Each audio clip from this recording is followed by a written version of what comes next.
What's up, everybody? Happy Sunday. It is time for the Sunday Final Order Cutoff discussion. Got a couple different things going on this week with cutoffs maybe being a little bit different depending on where your retailer's ordering from. So we're going to talk about that a little bit when we get to those retailers that are affected and some news about where people are going for their publishing. So we're going to talk about all that in this today. And shout out to Jay Ramirez for being here way early and coming back. Thanks, man. And TM Nerdy hanging out. What's going on?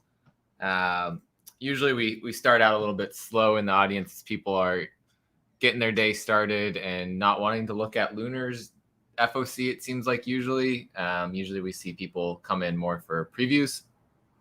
Today, a little bit later on when we're getting into that final section of the previews catalog, we are going to have Nathan from Behemoth Comics on to talk about the fact that it's Behemoth's very first Final Order Cutoff with Diamond in the previews catalog. So we're going to talk about the two books on FOC for them. And we're going to have a little talk about that and how they got on to there. What's going on? Astro Wizard in the house. Welcome in. So let's get it kicked off with Lunar. Lewis, what's up? What's up? So we'll start over here. There's not too much over in Lunar today. It's about an average week, but we got quite a bit over in the previews catalog this week. So first up, Batman Scooby-Doo Mysteries number 7 of 12 on FOC this week.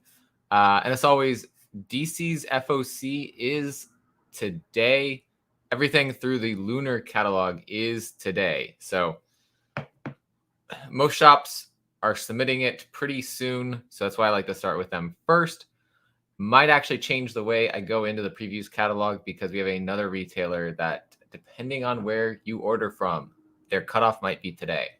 So next up, we've got Batman 89, number 3 of 6 from Sam Hamm and Joe Quinones. This is a couple covers here. We've got a Lee Weeks cardstock variant as well. And then we have some more Batman. So this is our third Batman title already on the cutoff this week. Batman Catwoman number 8 of 12 from Tom King and Liam Sharp, with this cover by Clay Mann and the cover B by Jim Lee and Scott Williams, which between the two of those, this one looks cooler. Oh,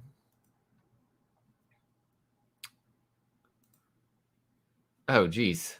You haven't slept all night. Man, get some rest. Don't kill yourself there with all the not sleeping. Cover C for Batman Catwoman by Travis Charest. I'm not sure I think it says "We wish you a Merry Christmas" on the back. Interesting. Sup, Jason in the house. How's it going, man? But yes, there's some, Batman. We got another Batman Fortnite one-shot by Greg Capullo and Jonathan Clapion doing a cover, but not showing us that cover. Scott Snyder, Christos Gage, Donald Mustard doing writing, and Josh Nixon doing the interior arts. We've got Batman The Long Halloween Special number 1 one-shot, which will be coming out October 26th, so just in time for Halloween. Jeff Loeb writing and Tim Sale doing the art. What's up, Marvin Wynn in the house? Good afternoon. And I guess for you West Coasters, good morning. We've got a cover B by Tim Sale here. Really cool cover of Two-Face. It looks like it's kind of supposed to be. Maybe not. And then this one here, also by him, is a 1 in 25 incentive, which pretty dope Halloween cover there. Takes us into finally out of Batman, we've got Black Manta number 2 of 6. Chuck Brown writing this one with art by Valentin Delandro. I'm not super familiar with Black Manta, but Chuck Brown, I believe, is part of the team on Bitterroot. So if I'm not mistaken, and a friend of Team Nerd Herd's channel. This almost looks like a Venom 3 homage here, if I'm not mistaken. It's got a little bit of that look going to it. And then number 2 also has a cover B by Sanford Green, also part of the Bitterroot team. Let's keep scrolling through here. We've got from Ahoy Comics, Blacksmith number 4 of 5, Eric Palicki, Wendell Cavalcanti with a cover A by Liana Congas. Yeah, really cool cover. I've heard some buzz about this, but I did not pick it up because I wasn't super big on the interior art. Oops, I skipped one here. We've got Catwoman Lonely City, a Black Label new series from Cliff Chiang doing the writing, art, and cover art. Yo, Kevin, what's up? I'm gonna have Nathan on in a little bit towards the end of this, so stick around. This one, yeah, new series, Black Label. We've got a couple covers here for it. Also, cover B, also by Cliff Chiang, and a cover C, Incentive by Jock, which that's a really cool cover there. Catwoman's getting a trade paperback for volume 5 there. Yeah, we got to talk about the first Behemoth FOC. Gotta talk that up because that's so cool to see Behemoth make it into that category where Diamond is ready to put the books on FOC, which is kind of silly that I don't know. I feel like everything should have an FOC. But yeah, it's awesome. So we're gonna talk about that when we get down to that section or whenever he hops on, because I know he's busy doing some stuff, preparing for New York Comic Con. So I said whenever you get a break in there, so we'll hop on over to that at that time. But yeah, Challenge of the Super Sons wrapping up here, issue 7 of 7. Awesome cover by Simone DeMeo there. Peter Tomasi writing with Max Rayner on the interiors for that one. And a cover B by Riley Rossmo, the interior artist of Harley Quinn. So I actually kind of like this cover art here. This is pretty cool. We've got Future State Gotham on to issue number 6 as well. Simone DeMeo doing covers for this one. Josh Williamson and Dennis Culver writing with Giannis, Milano Giannis doing the art on this one. But even cooler here, we got Rose Besh doing a cover B cardstock variant. I love her pink backgrounds. It just pops so nicely.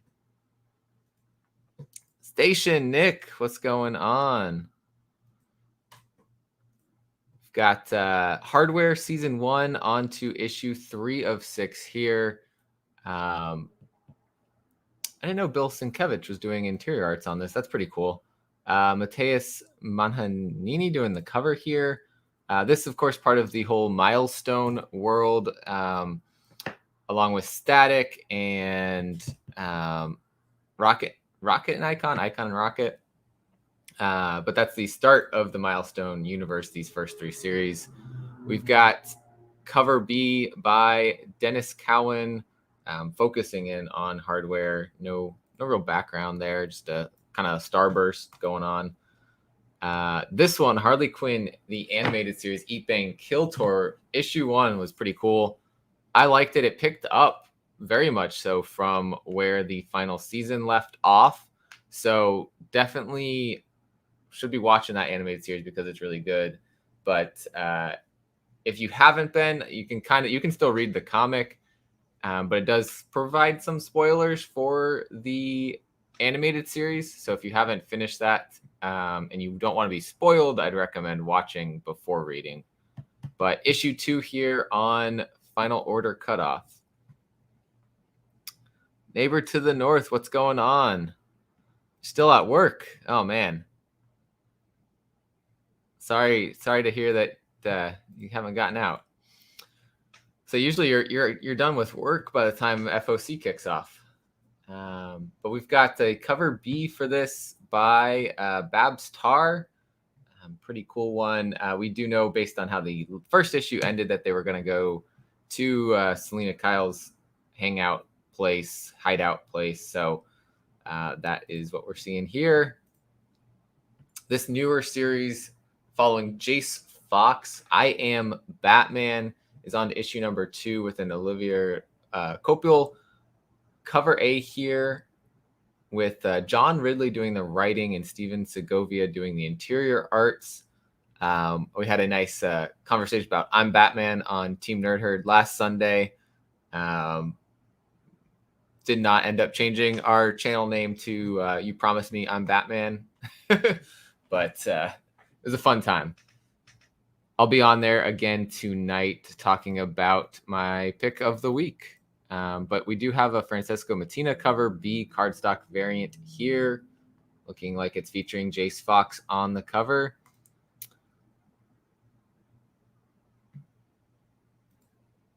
Ah, nice. Okay, I thought maybe you must have switched jobs up. You used to be off. Joker number 8 by James Tynion and Sam Johns, with art by Guillaume March and Sweeney Boo. Guillaume March doing this cover A here.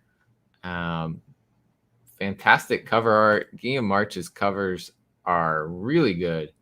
Jorge Molina doing something excellent as well, which I feel like it's different from his usual style, but I'm loving it.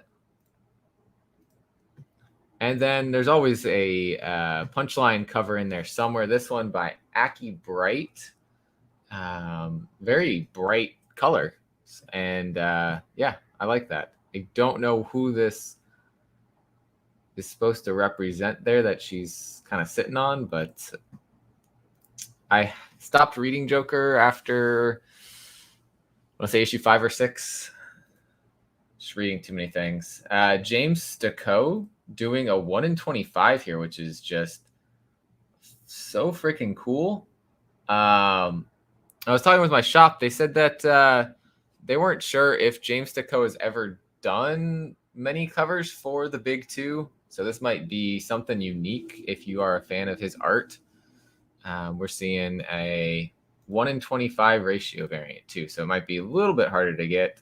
It is a pretty heavily ordered series though, so maybe not as much.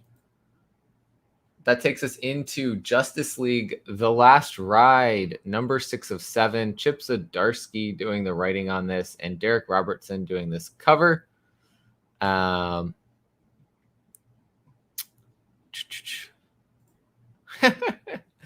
Work overtime so you can buy X-Men 266 and annual for $250. Oh, that's great. But yeah, this one getting close to the end here. This is the penultimate issue. Crazy cover B by Michael Choi right here. That is wild. And we have a new series coming out, Nubia and the Amazons. Vita Ayala and Stephanie Williams writing this one, with Aletha Martinez doing the art and the cover art here.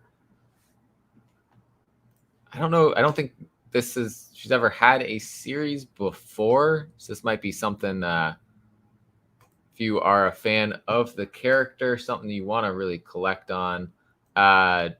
Joshua Sway Swaby doing the 1 in 25 cardstock variant here, which is a version cover. And then there's a cover D, not version cover, which is also a cardstock variant by the same artist. So I saw someone else hop into the chat. Something Wong, what's going on, man? Pennyworth, another Batman sort of story, related to his side of the DC world, but following Pennyworth when he is younger. So no Batman in this one. Issue 3 of 7 here by Scott Bryan Wilson and Juan Gedeon, cover by Jorge Fornes. But yeah, earlier days of Pennyworth. The Perhaps Not's second chance trade paperback is coming out from Black Caravan, the of course the horror imprint of Scout Comics. And I read the first one. I think this is a follow-up series, if I'm not mistaken, to another Perhaps Nots series. But this will collect issue 1 through 4. The issue that had come out in a non-stop title was like the issue 1 for it. It also has an annual number 1 as well as extras and 10 pages of all new material exclusive to that collection. So for you fans of something a little bit different, it's more of a younger audience type of horror, it seemed, when I read the issue number 1. But we do have another Scout book here, Red Shift, issue number 4 from HS Talk, Brent David McKee, and Amanke Nahuelpan, which this one is really good. Really enjoying it. Essentially, out on Mars, trying to go further out into the stars and find a place for humanity to live, because they don't have much time left on Mars, is what it's sounding like. Another one from Ahoy here. This is the last issue of Second Coming, Only Begotten Son, from Mark Russell, Richard Pace, Leonard Kirk, and Richard Pace doing the cover A here. Mark Russell also writing Not All Robots, also writing Deadbox. So I've been enjoying his writing. I didn't realize until recently he was writing Second Coming. There was the first volume, and this is the second volume here. TM Nerdy's liking Pennyworth. It's been great. It's a lot like the Pennyworth TV show. Yeah. Cool. Snatched issue number 3 from Scout Comics from Sheldon Allen and Mauricio Campatella. I really don't know a whole lot about this one. I have not been reading it. I flipped through the first issue and wasn't immediately sold. So again, trying not to pick up too many books on my pull list. Put more books on my pull list, rather. So that didn't make the cut because of that. But I've been hearing from people reading it that really are enjoying it. So maybe one worth checking out from Scout. Static Season number 1, issue number 4. Vita Ayala writing with Chris Cross and Nicholas Draper Ivy doing the arts. Kari Randolph doing this awesome cover A here. We're really digging this. But we got an Akira homage here for the cover B cardstock variant. So it's not even an exclusive. It's not a 1 in 25. It's a pretty readily available, orderable cover. So if you are into collecting these covers, definitely look to get in that. Nicholas Draper Ivy doing that cover. It's fantastic. I kind of want to put it next to my 7 Secrets one, because I think those will go nicely next to each other. See, I thought you were reading that one. I can't. I'm reading too many things right now. That's it. Can't do it. New things coming out all the time. So many things I want to read. Maybe I'll pick it up in a trade when it finishes up. Tom Taylor's Superman series here. Superman, Son of Kal-El, is on to issue number 4. Cover and interiors by John Timms here. Some crazies going on. We got an Inhook Lee cover B cardstock variant, which is literal fire. Fantastic cover. And I feel like I'm seeing a little bit more of Inhook Lee expanding his style a bit. It's still got his flavor, but it doesn't feel like his typical poses, typical setup of how he has the cover. That takes us into Teen Titans Academy number 7 here from Tim Sheridan and Rafa Sandoval. Pretty cool cover, but I'm not 100% sure what's going on. I haven't read since issue number, I want to say 2 or 3.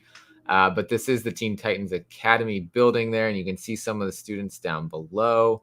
Might be, is that, Gorilla City expat Gorilla Greg fights to save his friends from Gorilla Grodd. There we go. And there is, okay, that's pretty cool. We got like a Batman Robin type of homage here with Gorilla Grodd and Gorilla Greg. Takes us into another Titans book, Titans United, number 2 of 7 from Kevin Scott, Jose Lewis, and Jonas Trindad doing the interiors with Jamal Campbell doing this awesome cover A here. So this is the older Titans group, not the younger ones that are in the Academy. But yeah, it's guest starring Hawk and Dove. So all of you that are reading Titans and enjoying that, it might be a good story, or watching Titans and enjoying that. You might want to read this one. Kale New doing a cover B cardstock variant here. It's a pretty cool cover too. Yeah, that is a nice homage there. I like it. It's pretty cool. If you're a Batman fan, if you're into Gorilla Grodd, yeah, cool covers definitely in this area. TM Nerdy passing on Titans United.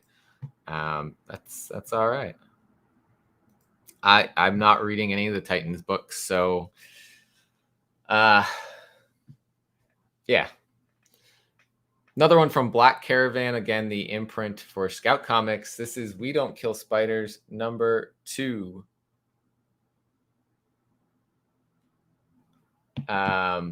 That is Joseph Schmalke writing and drawing this one.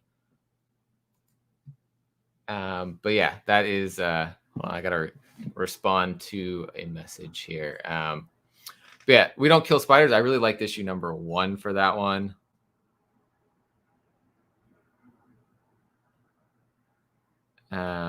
This is Nathan confirming time.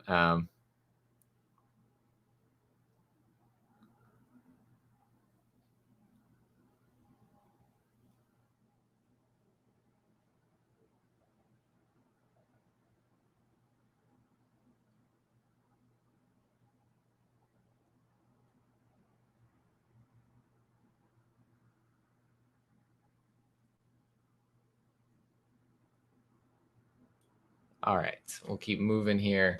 Astro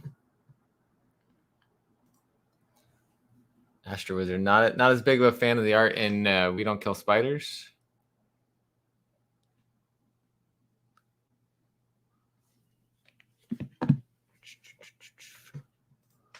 Wonder Girl number 4 right here from Joel Jones, and Adriana Mello doing the art and cover art.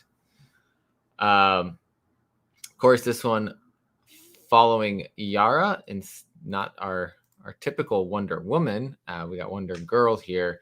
Jamal Campbell doing a cardstock variant cover B for this one. Wonder Woman, then we have Travis Moore doing a cover here. This one written by Becky Cloonan and Michael Conrad, with Travis Moore doing interiors. I really like this cover with the world behind her. It's an awesome design. And Becky Cloonan doing a cardstock variant cover B here. There's a Silver Age Omnibus hardcover for Wonder Woman.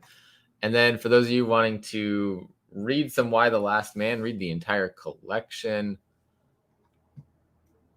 Or maybe not the entire collection, but it says collects the first 31 issues. Allocations may occur. So I guess it's going to be a collectible compendium trade paperback because it's showing the TV show on the cover. This is a series I want to read, have not gotten to yet. Brian K. Vaughan, of course, writing this. And that is it for Lunar. We'll hop on over to Previewsworld.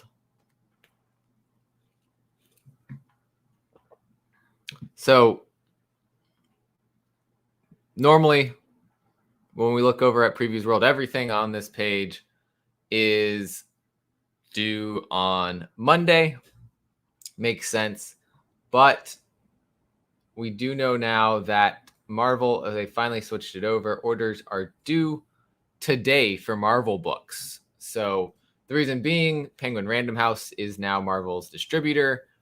And so for Diamond to get you your Marvel books, you have to order the day before the Final Order Cutoff that is due for Penguin Random House. So that means we have to talk about Marvel before we hop into everybody who's due tomorrow.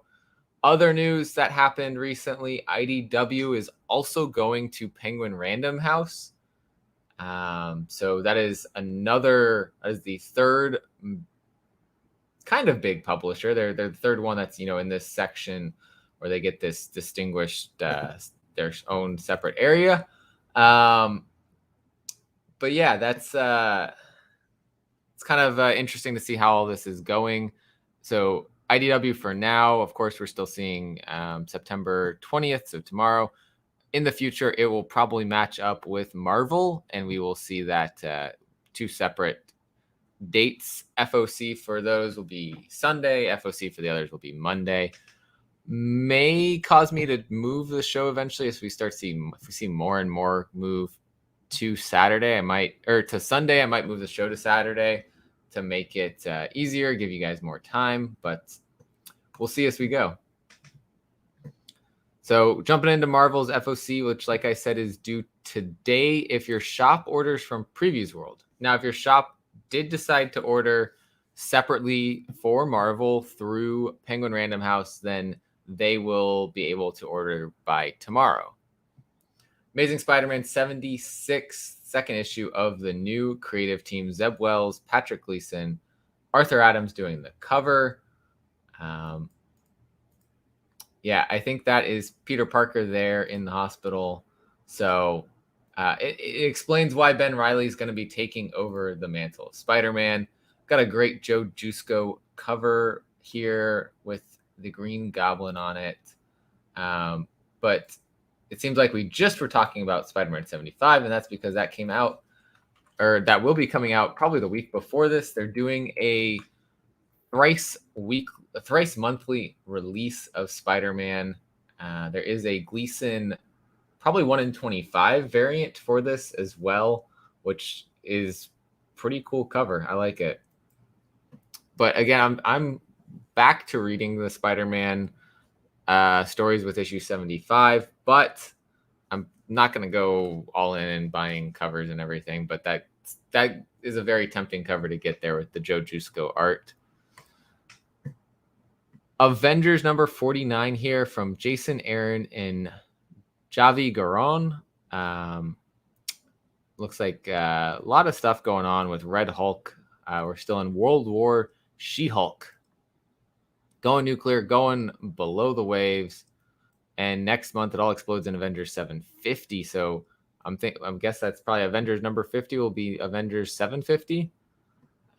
Be pretty cool. There is a Cabal Stormbreakers variant that we don't have art for yet. And there is a Jusko Marvel Masterpieces variant here with She-Hulk on the cover.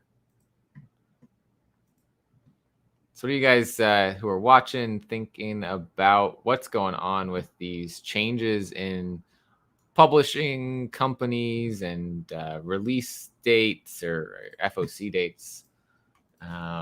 Think it's a good thing? Think it's a bad thing? Looks like Avengers 49 has a Liefeld Deadpool 30th variant as well. And we have a new thing here from Marvel Legends Black Panther. So it's in Black Panther Legends number 1 of 4. Dive into the legend of Black Panther in this new origin story by acclaimed author Tochi Onyebuchi and New York Times bestselling illustrator Setor. I'm not going to try to pronounce that last name. Perfect for middle grade readers. So we have a younger reader origin story about Black Panther.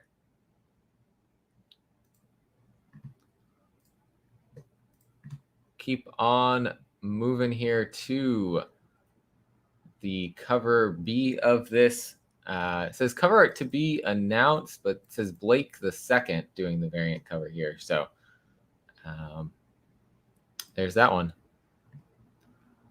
There is a Steel Freeze variant as well for this. What's up? Caroline's in the chat. What's going on? Pretty hyped for that Avengers Forever event with the multiverse shit. I don't even know what event that might be. I know there was an Infinity event going on with the annuals. Avengers Forever. Maybe I've seen it. I seen so many things. They have put in here the Halloween comic book extravaganza books. So one of them is Daredevil.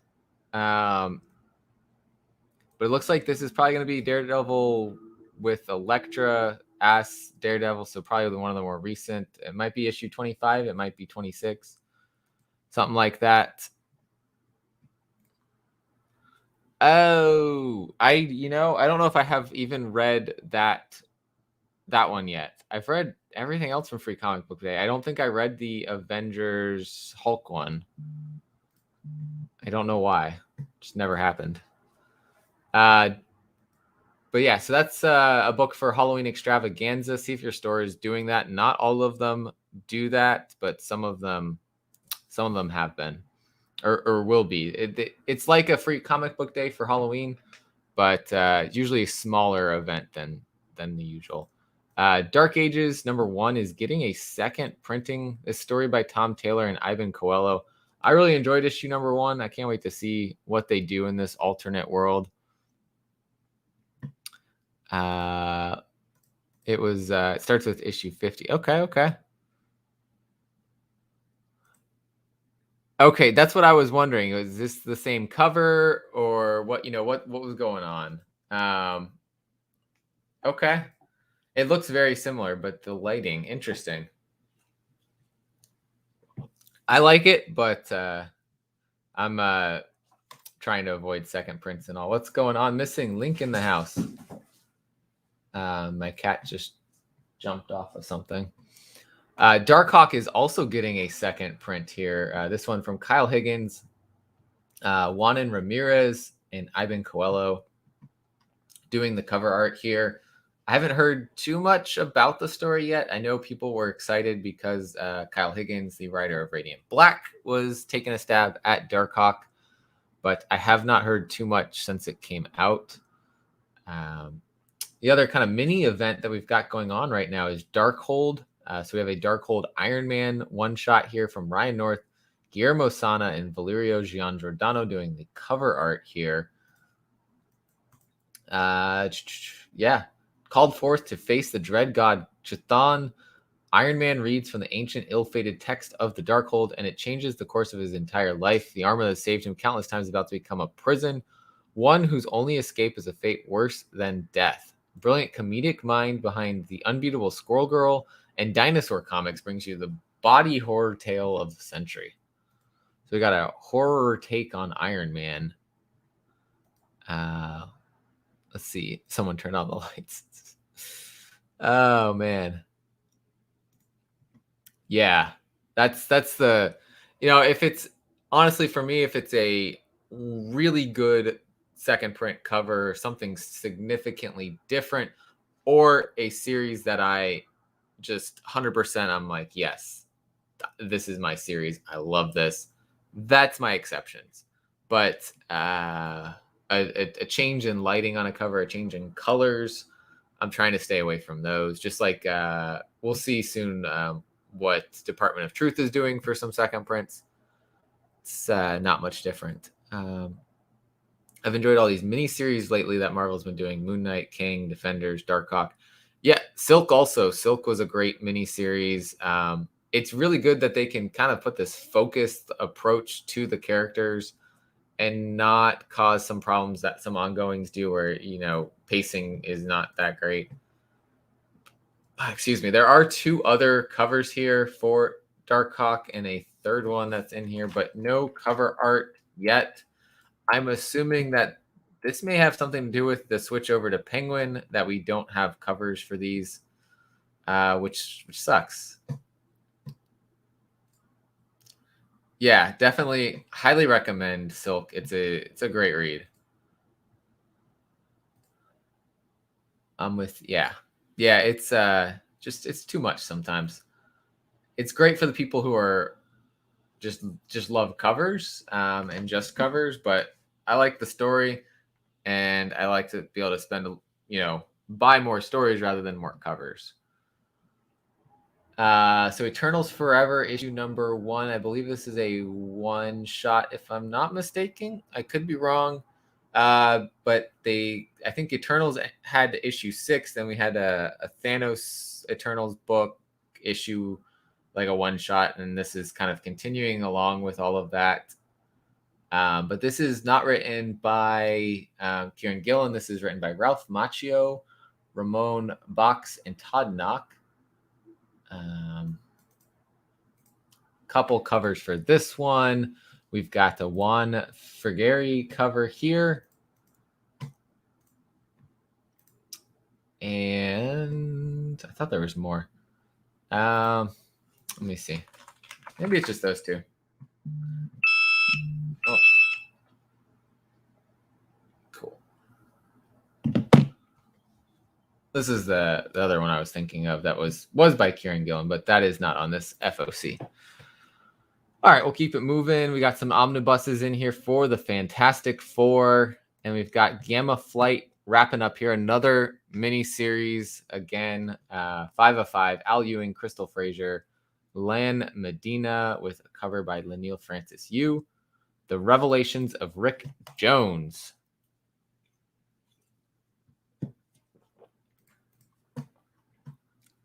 Connecting cover here, no art. Stakko variant here. So speaking of Stakko, who we were just talking about over on his 1 in 25 for Joker number 8, he has a cover for Gamma Flight here, but I don't know what that looks like.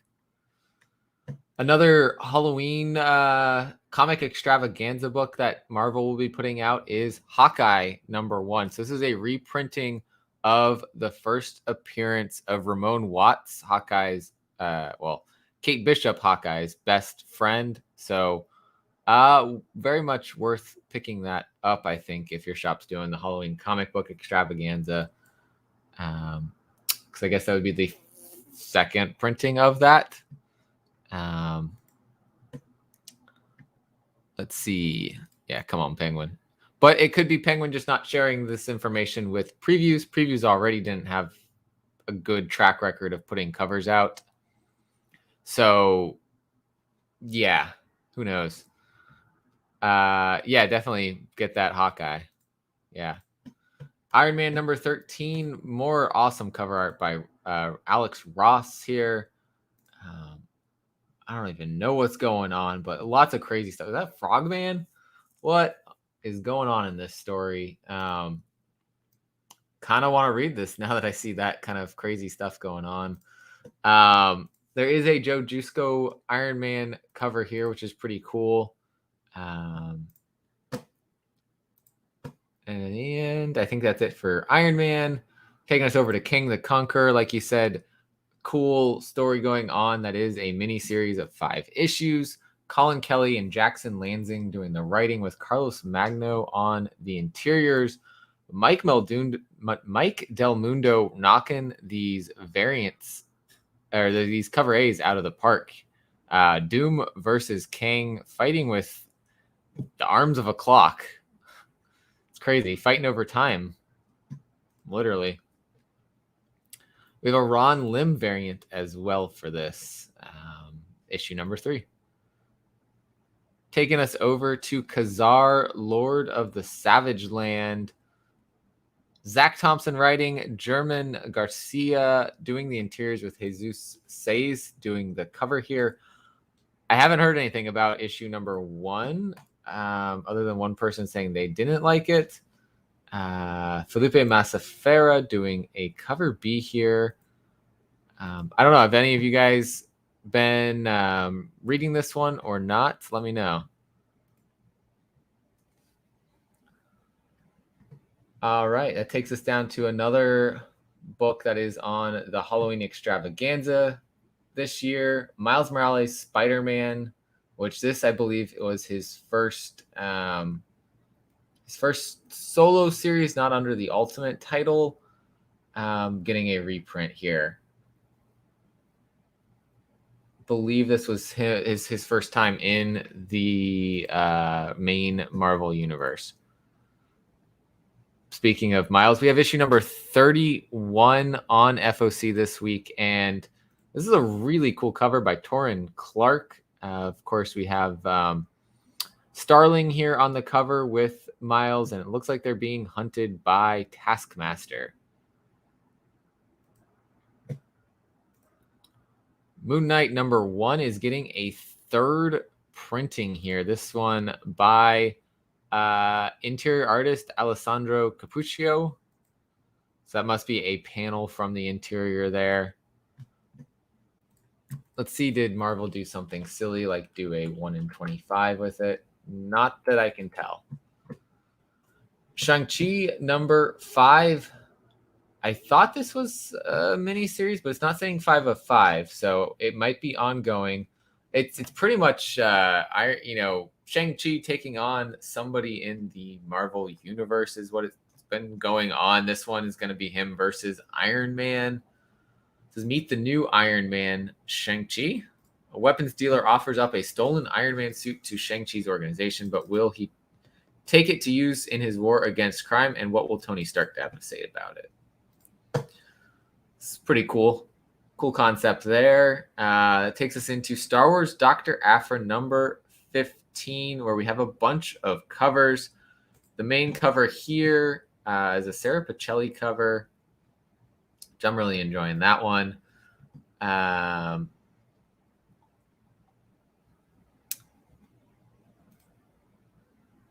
assuming that's about the third print being interior art. Probably. How dare they let Shang-Chi take Iron Man's armor? Iron Man will have something to say about it, I'm sure. Yeah, absolutely. So they have that. They have a carbonite variant, a black and white variant of the cover A. There's a Sprouse Lucasfilm 50th anniversary variant here with Mace Windu and the clones on the cover here. This is getting close to the end of the War of the Bounty Hunters and maybe the last tie-in of Dr. Aphra to that. And then this is the handbook variant. So yeah, all these red backgrounds with half the page blank. So when they have these handbook variants for, they had them for some of the Spider-Man titles, and it's odd that these don't have the same details. Those had like written stuff here. My thought though is if you really like the character on the cover, what you do is then take this, get a commission done where someone adds in another character with them. So if you're looking for that kind of thing, that would be pretty cool. Or they just forgot to put the handbook information here, which would have, made it an actual handbook cover. I don't know. Yeah, it's weird. Definitely seems lazy. Get it if it was negative space, for sure. What's up, T. Ravis in the house? What's going on, man? Yeah. Yeah, that's the only thing I can think of would be a great use of these covers would be to get a commission done and put someone next to them. Might be fun. Let's see. I don't think we have any. No, I don't see any missing numbers. So probably no ratio variance there for Dr. Aphra. Star Wars High Republic number 1 is getting a Halloween comic book extravaganza version. So another reprinting of that. We have some omnibuses in here. We have Warhammer 40K Sisters Battle number 3 of 5. So all you Warhammer fans out there. Hey, sometimes I do that. Sometimes, not often, but sometimes. It takes us over to X-Force number 24, the cover A by Joshua Cassara, which, man, Colossus is looking pretty cool here, and blood on his hands. He's been beating somebody up. It's an awesome cover. Again, a black background instead of the red. Maybe something could be done with that too for people looking to go to cons and get commissions and things done. I'm gonna go to my shop for whenever that happens and pick up the ones I can. How many reprintings are they doing? As many as they want. But usually, I mean, the Halloween comic extravaganza is another a thing that shops will do to try to get new readers in. You know, you pick up issue 1 of this, so now I want to read the rest of the story. Let me get the trade paperback. You know, they never make these to be, you know, a valuable thing. Sometimes that happens with characters like Miles Morales. Dr. Aphros has picked up a little bit as well. So it happens. What's up, Warlock in the house? How you doing, man? We skipped some sections to head over to Image. We skipped Image to head down to Marvel because Marvel's FOC is today. Just as a reminder, if your shop orders through Diamond in Previewsworld, if they order through Penguin Random House, FOC is still tomorrow. There is a Torrin Clark variant as well for this, which is pretty interesting cover there. Don't know who the red guys are. There's a Jusco Marvel Masterpieces cover with Colossus.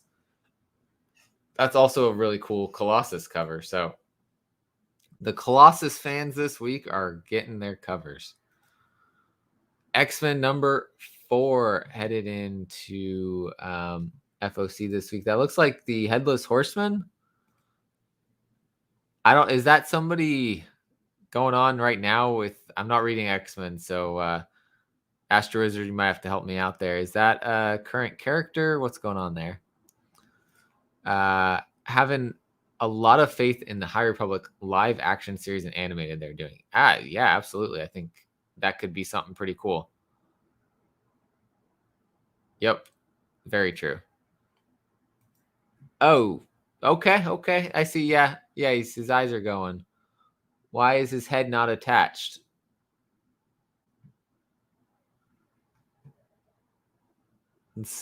Good morning, Six Face Comics. What's going on? X-Men 4 has a Russell Dodderman trading card variant here as well. Looks like Sunfire there on the cover, but it actually doesn't list the name there like you expect would be there or down here somewhere. Yeah, definitely. It seems like a Halloween cover, but it's the cover A, so it's interesting. It's not a themed cover there. We've got Cyclops on a Joe Jusco Marvel Masterpieces cover here as well.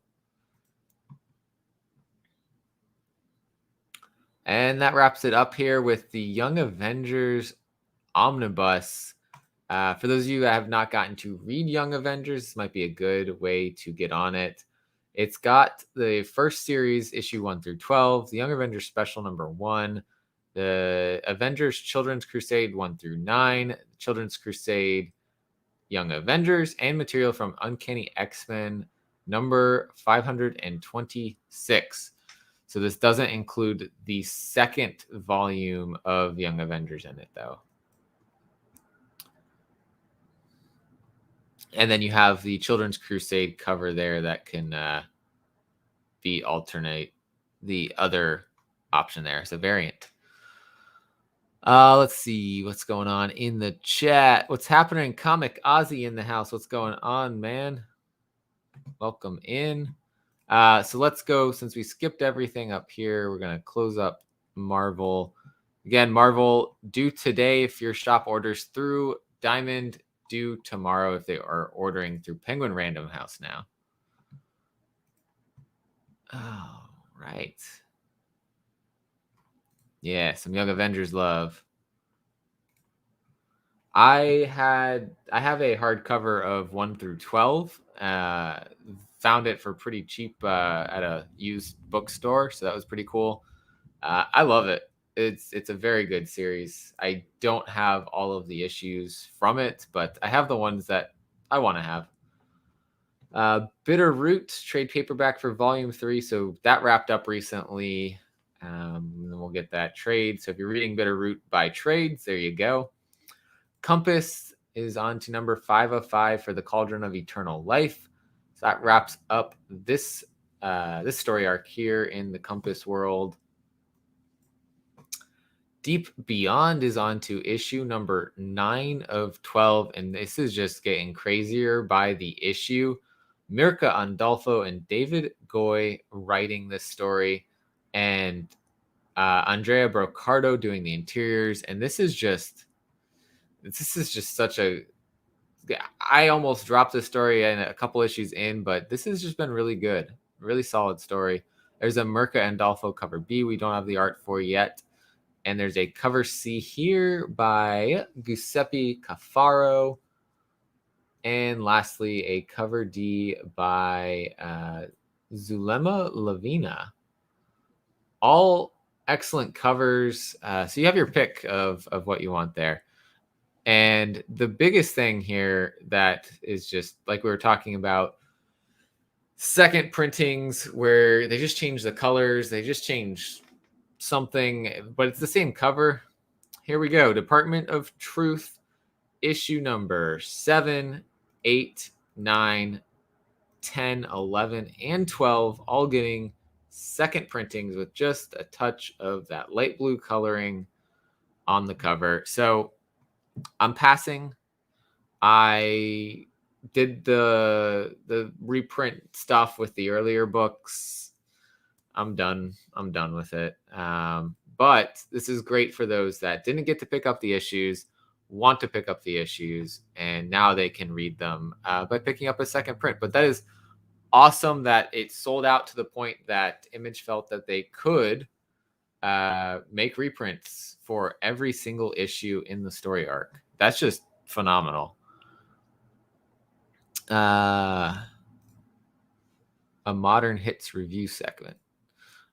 Heat for Young Avengers hasn't even begun. Yeah, I agree. It's starting to heat up, but it's not hit like the peaks of Miles Morales did recently. So we got several really interesting characters in that issue number 1. Several other cool things that happened throughout the series. Cassie Lang becoming Stature. Lots of really good characters that have come out of the Young Avengers. So I agree. That'd be a great one to review and talk about. Another new one from Image here. We have Gunslinger Spawn, number 1. Gunslinger Spawn getting his own issue here, written by Todd McFarlane and Alice Cott. Philip Tan and Kevin Keane doing interior arts, and Brett Booth doing this cover A here with Todd McFarlane.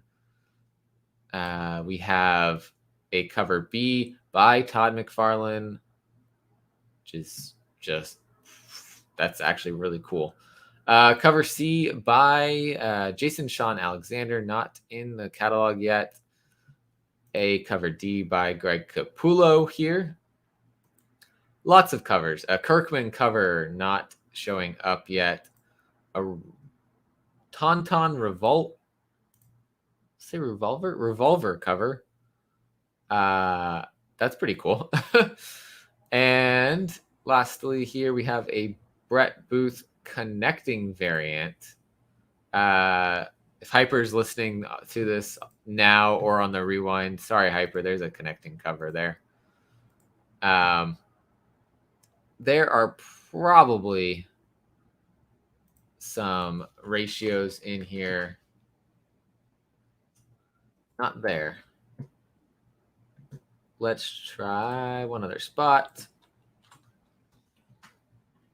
There we go. 1 in 50 incentive Greg Capullo sketch variant. A 1 in 250 McFarlane signed variant. And anything else? That will be it. Kang being in Ant-Man 3 should be super interesting. Hopefully an Iron Lad appearance. That would be awesome. We know Iron Lad's got to be out there. We know all the different Kings are out there, so Iron Lad's got to be out there. Gunslinger is the only Spawn title I'm jumping on purely off the design of the character. Yeah, it's a pretty cool design. I like it, but I can't go down the Spawn rabbit hole. Homesick Pilots is on to issue number 10. Dan Waters writing with Casper Wingard on the art. Just a phenomenal story. I don't know how long it's planning to go. I could see it wrapping up at issue number 12. I could also see it going for a while. So I did recently find another series that was by this team while I was at home, and I'm blanking on the name of it, but I have it off to the side. I read part of it, but I'm missing some issues is what it looks like. So I never read the rest of it. And I distinctly remember, like, I knew there was something about Homesick Pilots that I felt was similar to something I read. And it's this other series, and it makes sense because it's the same team. There's a Sweeney Boo cover B here, which super cool cover. They've been doing some really good cover Bs. There was a Martin Simmons cover B last week or the week before, whenever it came out. Definitely great cover Bs that they've got going on there. This one, Man-Eaters The Cursed, is on to issue 4 of 5. So getting to that penultimate issue of this series. Chelsea Kane writing with Leah Metternich doing the art. I've heard people have been loving this. You actually didn't need to have read the first series to read this one, but I had, of course, not picked it up because I had not read the first series. So maybe something I read and catch up on in trades between the first series and this one. This is a cool cover B as well. Dissection kind of look to it. We have Manifest Destiny moving on to issue number 45 here. Anybody reading Manifest Destiny? I honestly don't 100% know what it's about. The Me You Love in the Dark issue number 2 is getting a second printing black and white variant. Honestly, this one, like, I feel like I missed some of these details in the colored version. So I am kind of digging this even more than the cover A colored version, because I didn't get these details, I felt like. Ordinary Gods number 3 is getting a second print here. This one by Kyle Higgins, Felipe Watanabe, and this covers by Danilo Beyruth.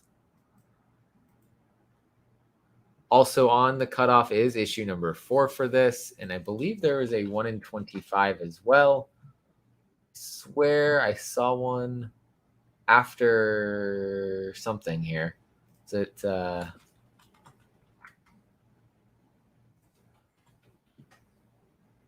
Yep, there it is.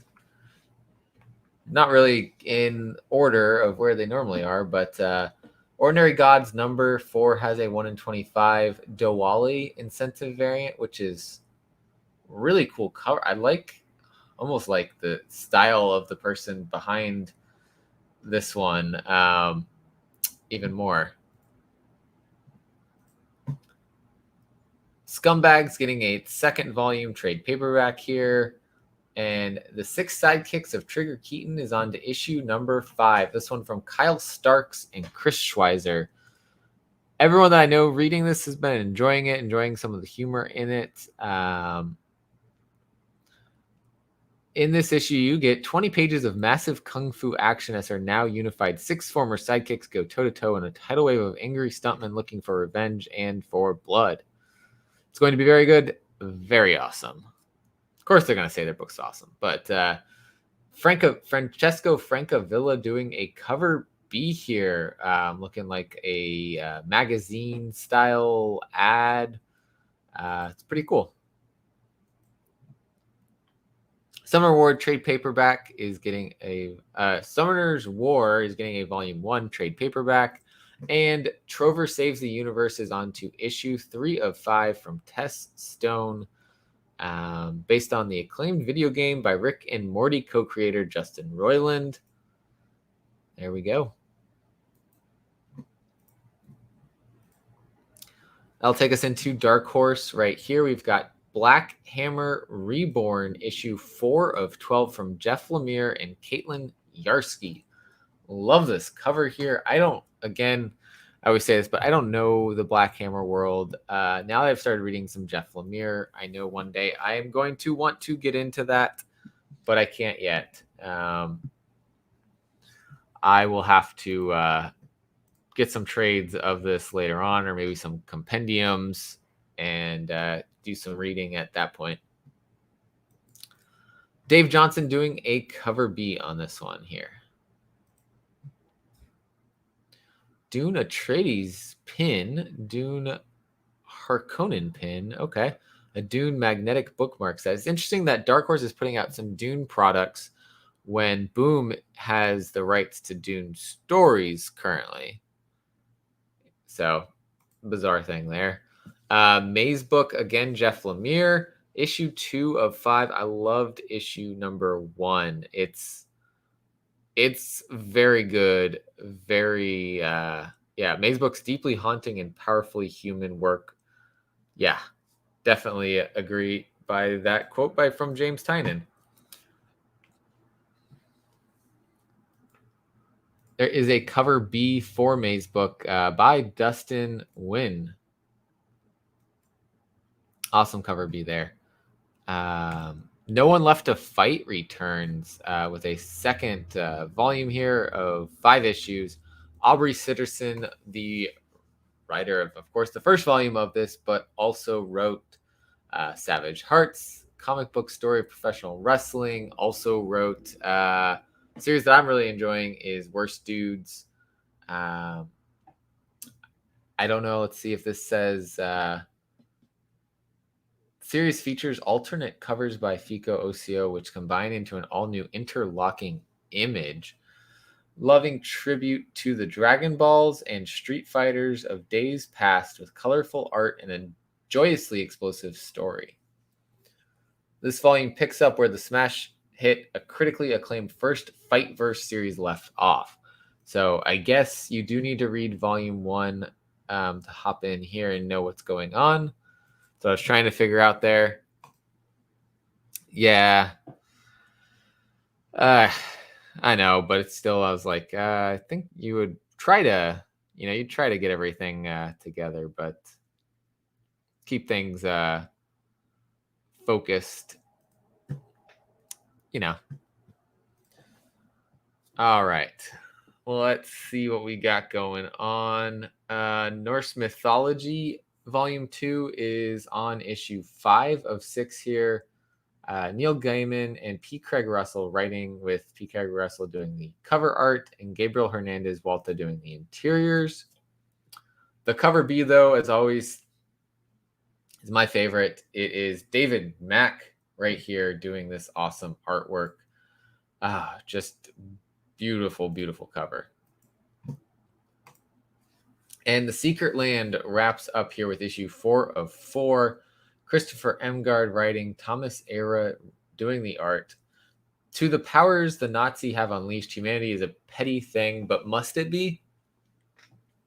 As war engulfs the edge of the world, Ben and Catherine confront each other about the boundaries of love and what lies beyond them.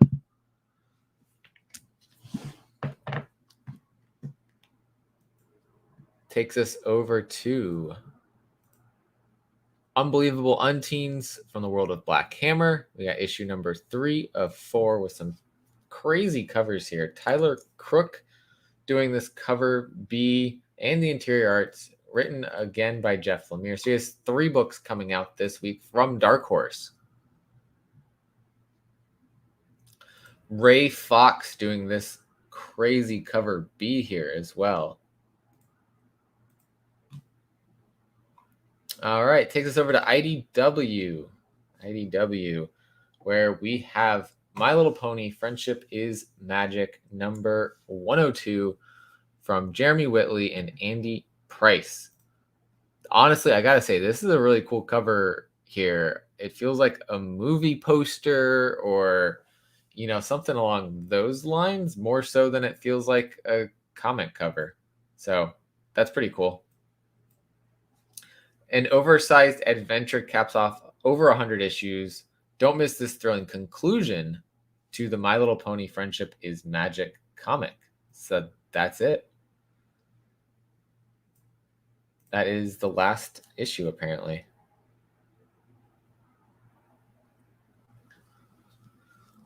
There is a cover B by Justa Suda.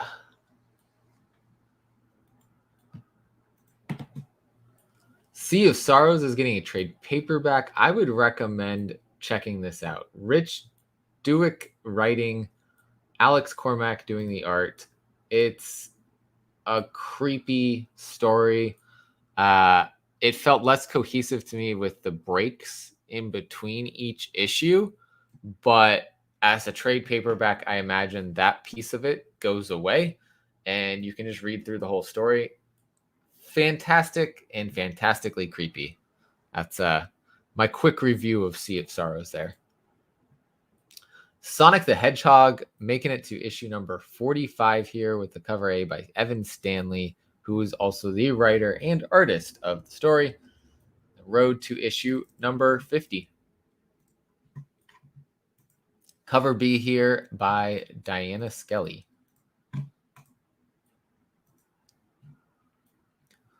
IDW is pretty packed this week. We've got Star Trek Mirror War issue number 1, Return to the Mirror Universe. J.K. Woodward doing this cover here. Usually there's a cover A, cover B. Excuse me. This one by Amanda Madriaga for the cover B, and then we've probably got a 1 in 10. We have a 1 in 15 Mark Alvarado cover here. So there's our ratio for IDW book. We're always expecting.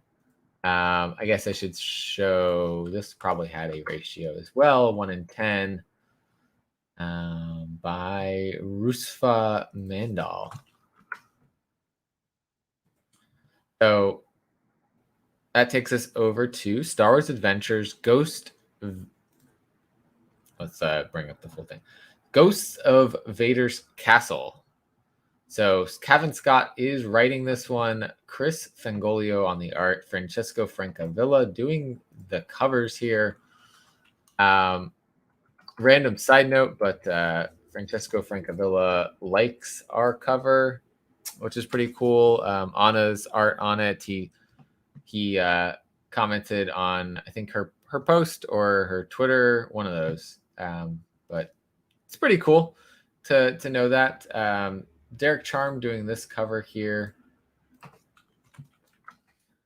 And a 1 in 10 black and white cover of Francesco Francavilla's cover there. Taking us into the ongoing TMNT number 122 by Sophie Campbell and Jody Nishijima.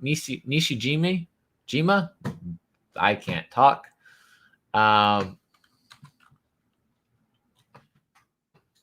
We have an Eastman cover, which of course we don't see.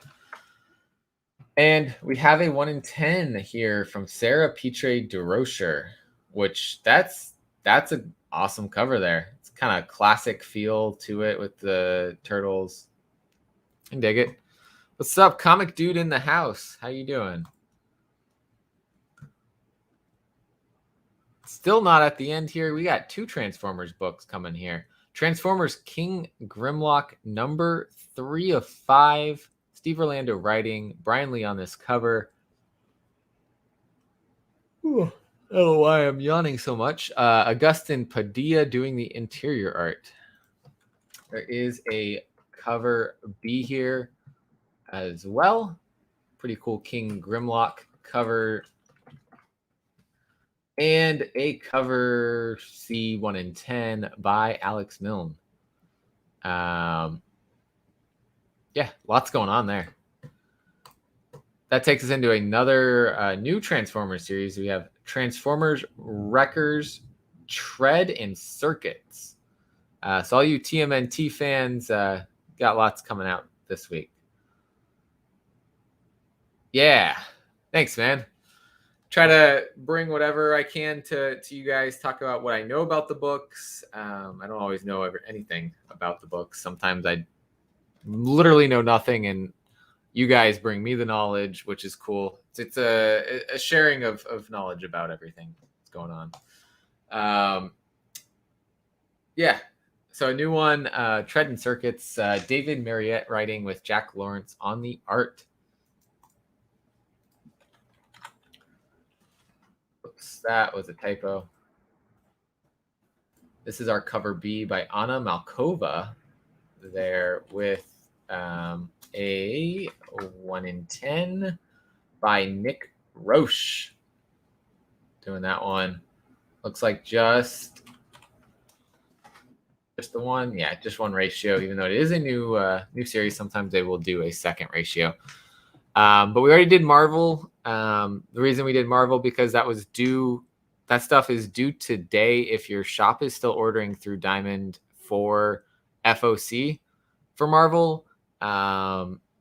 If they're ordering through Penguin Random House, Marvel is due tomorrow. So depending on where they're ordering from depends on the new FOC date for Marvel. Taking us down to Dynamite, where we have Army of Darkness 1979.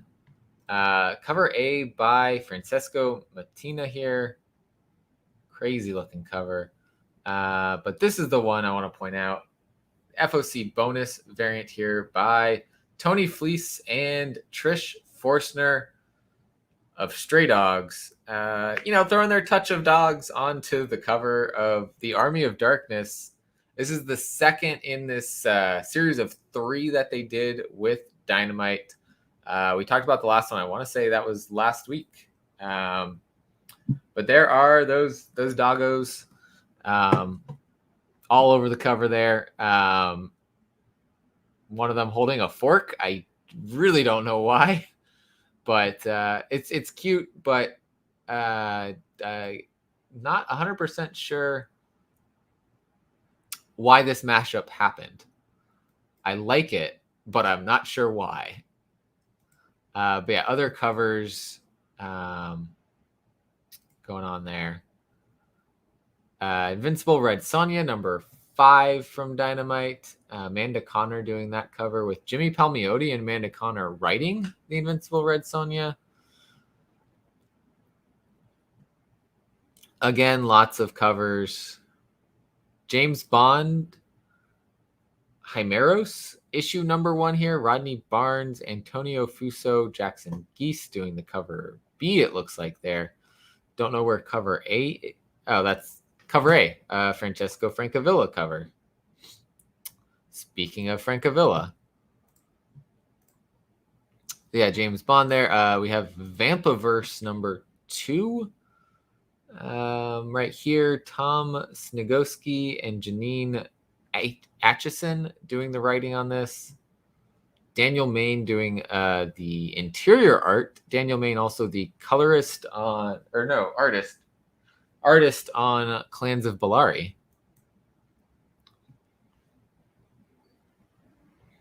And what's Megan Hetrick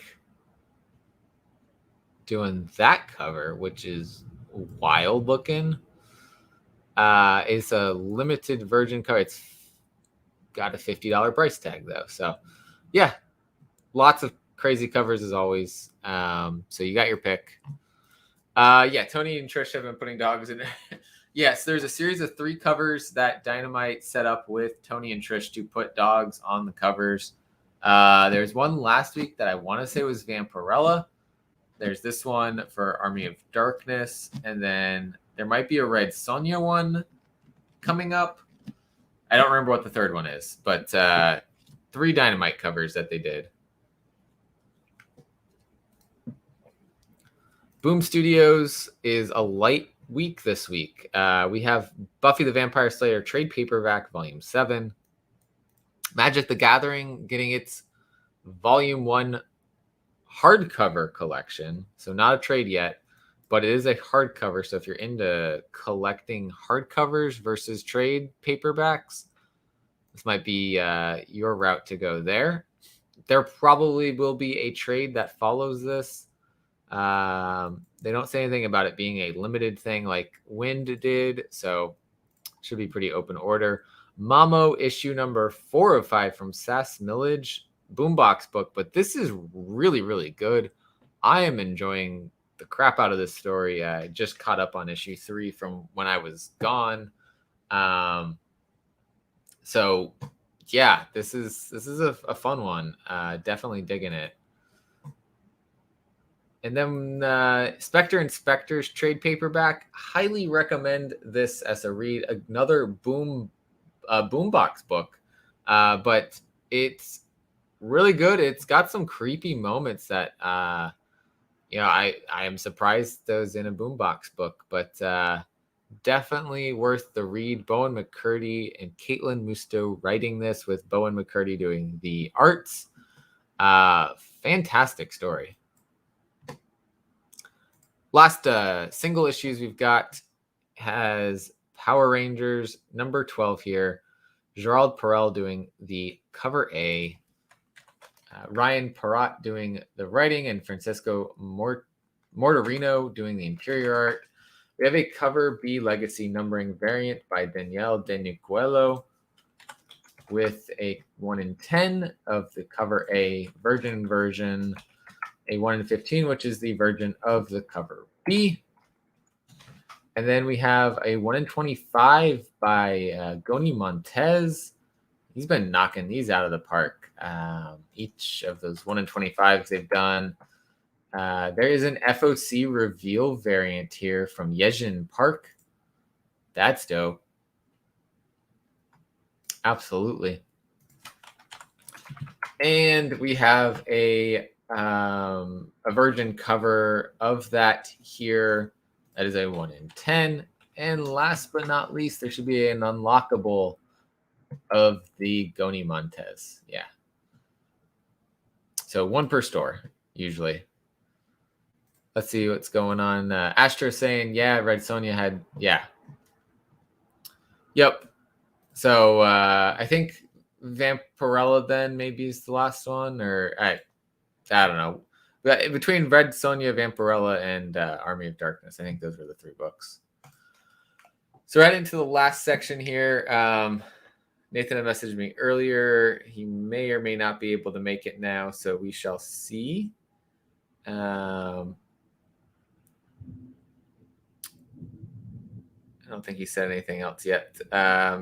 He was grabbing lunch there in the middle of packing for New York Comic Con, but fingers crossed he's still able to make it. We will skip when we get to the 2 books for Behemoth. We'll skip those. We'll come back to them at the very end to give him some extra time if he's able to make it. But we'll cover the rest of this section first, and then we'll go back to those, talk about them either way for you guys. So Aftershock has a creepy one-shot here called After Dark. It is a one-shot. It's probably, it doesn't say, but it's probably in the prestige format. Yeah, there it does. Okay. Yeah, so one of their one-shots, multiple writers and artists doing different tales here. Tales from the Crypt meets Twilight Zone. 4 tales of horror, lost souls, and things that go bump in the night. Colin Bunn being one of the writers in here. Featuring top creative talent just in time for the most horrific month of the calendar year. After Dark is a collection of tales you'll want to read with the lights on. A disparate tale from a possible future, a chance encounter with a mythical black-eyed kid, a children's fable gone awry, and a gut-wrenching last meal at the local diner. These horrific, bone-chilling tales are conceived and written by Colin Bunn, Jim Starlin, Joe Pruitt, Fran Thierry, and drawn by Cliff Richards, Nicole Nickel Kalenik, Simon Kudransky, and Joe Yzma. So a great group of creators. This cover by Tony Harris is just so creepy that I added this because of that, because it looks so cool. There is a 1 in 15 variant for this one here, a 1 in 10 variant. I like the cover A better. This is by Simon Kudransky, but this is a pretty cool cover. This, I assume, is referring to that story about the kids with the black eyes. So yeah, Comic Dude's loving the FOC reveal covers for Mighty Morphin and Power Rangers. Yeah, those have gotten some pretty good covers on them. So not surprised to see people loving those. Let's see what else we got. We got Titan Comics here, Blade Runner Origins number 7. Hack on the cover C here, Robert Hack, who's, I haven't really seen his art on too many covers besides store exclusives, so this is pretty cool. He's definitely got a unique vintage looking style to his art. Chariot, a story that has been optioned, of course, from AWA Upshot, getting a trade paperback here. So if you want to read the story before anything happens with it, it's probably going to be a while before something happens with it, but there's your chance to read it. This one was on FOC last week, but they did not get the mask variant on in time. So here is your Chicken Devil mask variant cover C. Following suit of Bunny Mask and its mask variant. There you go. If you want to buy one and cut it out and wear your Chicken Devil mask, go ahead. Chilling Adventures of Sabrina here. Also, Robert Hack cover. That's right. Hack does do these covers. But again, it fits that vintage style, and that's perfect for Sabrina. Also doing this cover B as well.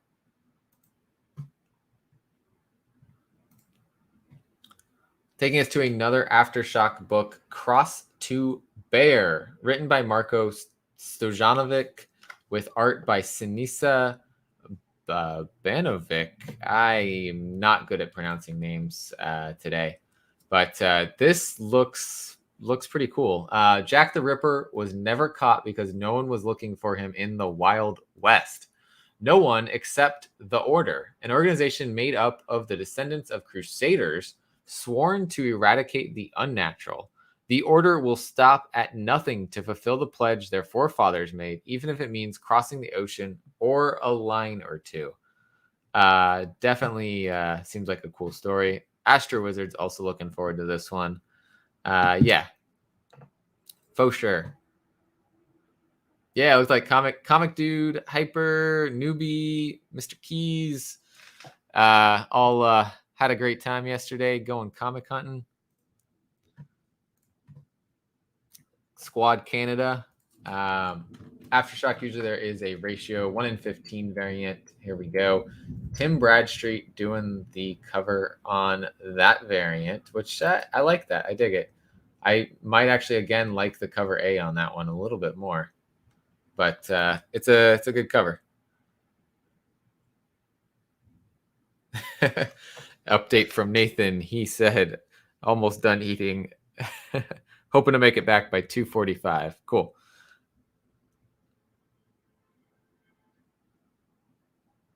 So we'll still be going then.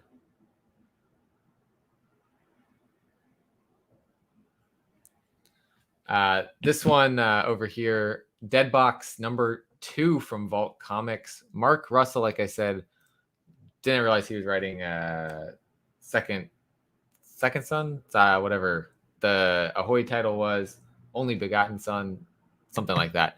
Ben Tiesma doing the art, and a phenomenal first issue.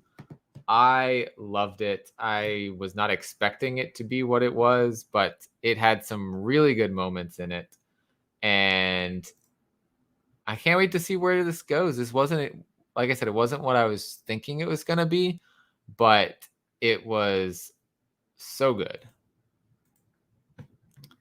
Cover B for this one by Corin Howell. Fantastic artwork on that cover. Taking us into a Black Mask Studios book, Destiny New York, issue number 7, written by Pat Shand with art by Manuel Pritano. That's still wrong. They still haven't fixed it. There's a different artist on this art. Rossi Comp is the artist on this art. And maybe it's Jen St. Ange on the covers. I don't remember. But it was a new artist for this story arc.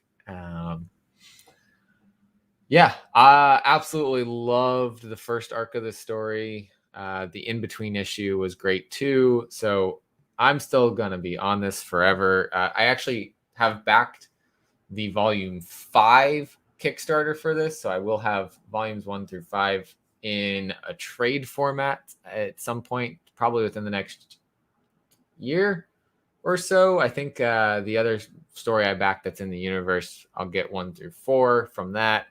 And then the 5th one, whenever it gets wrapped up.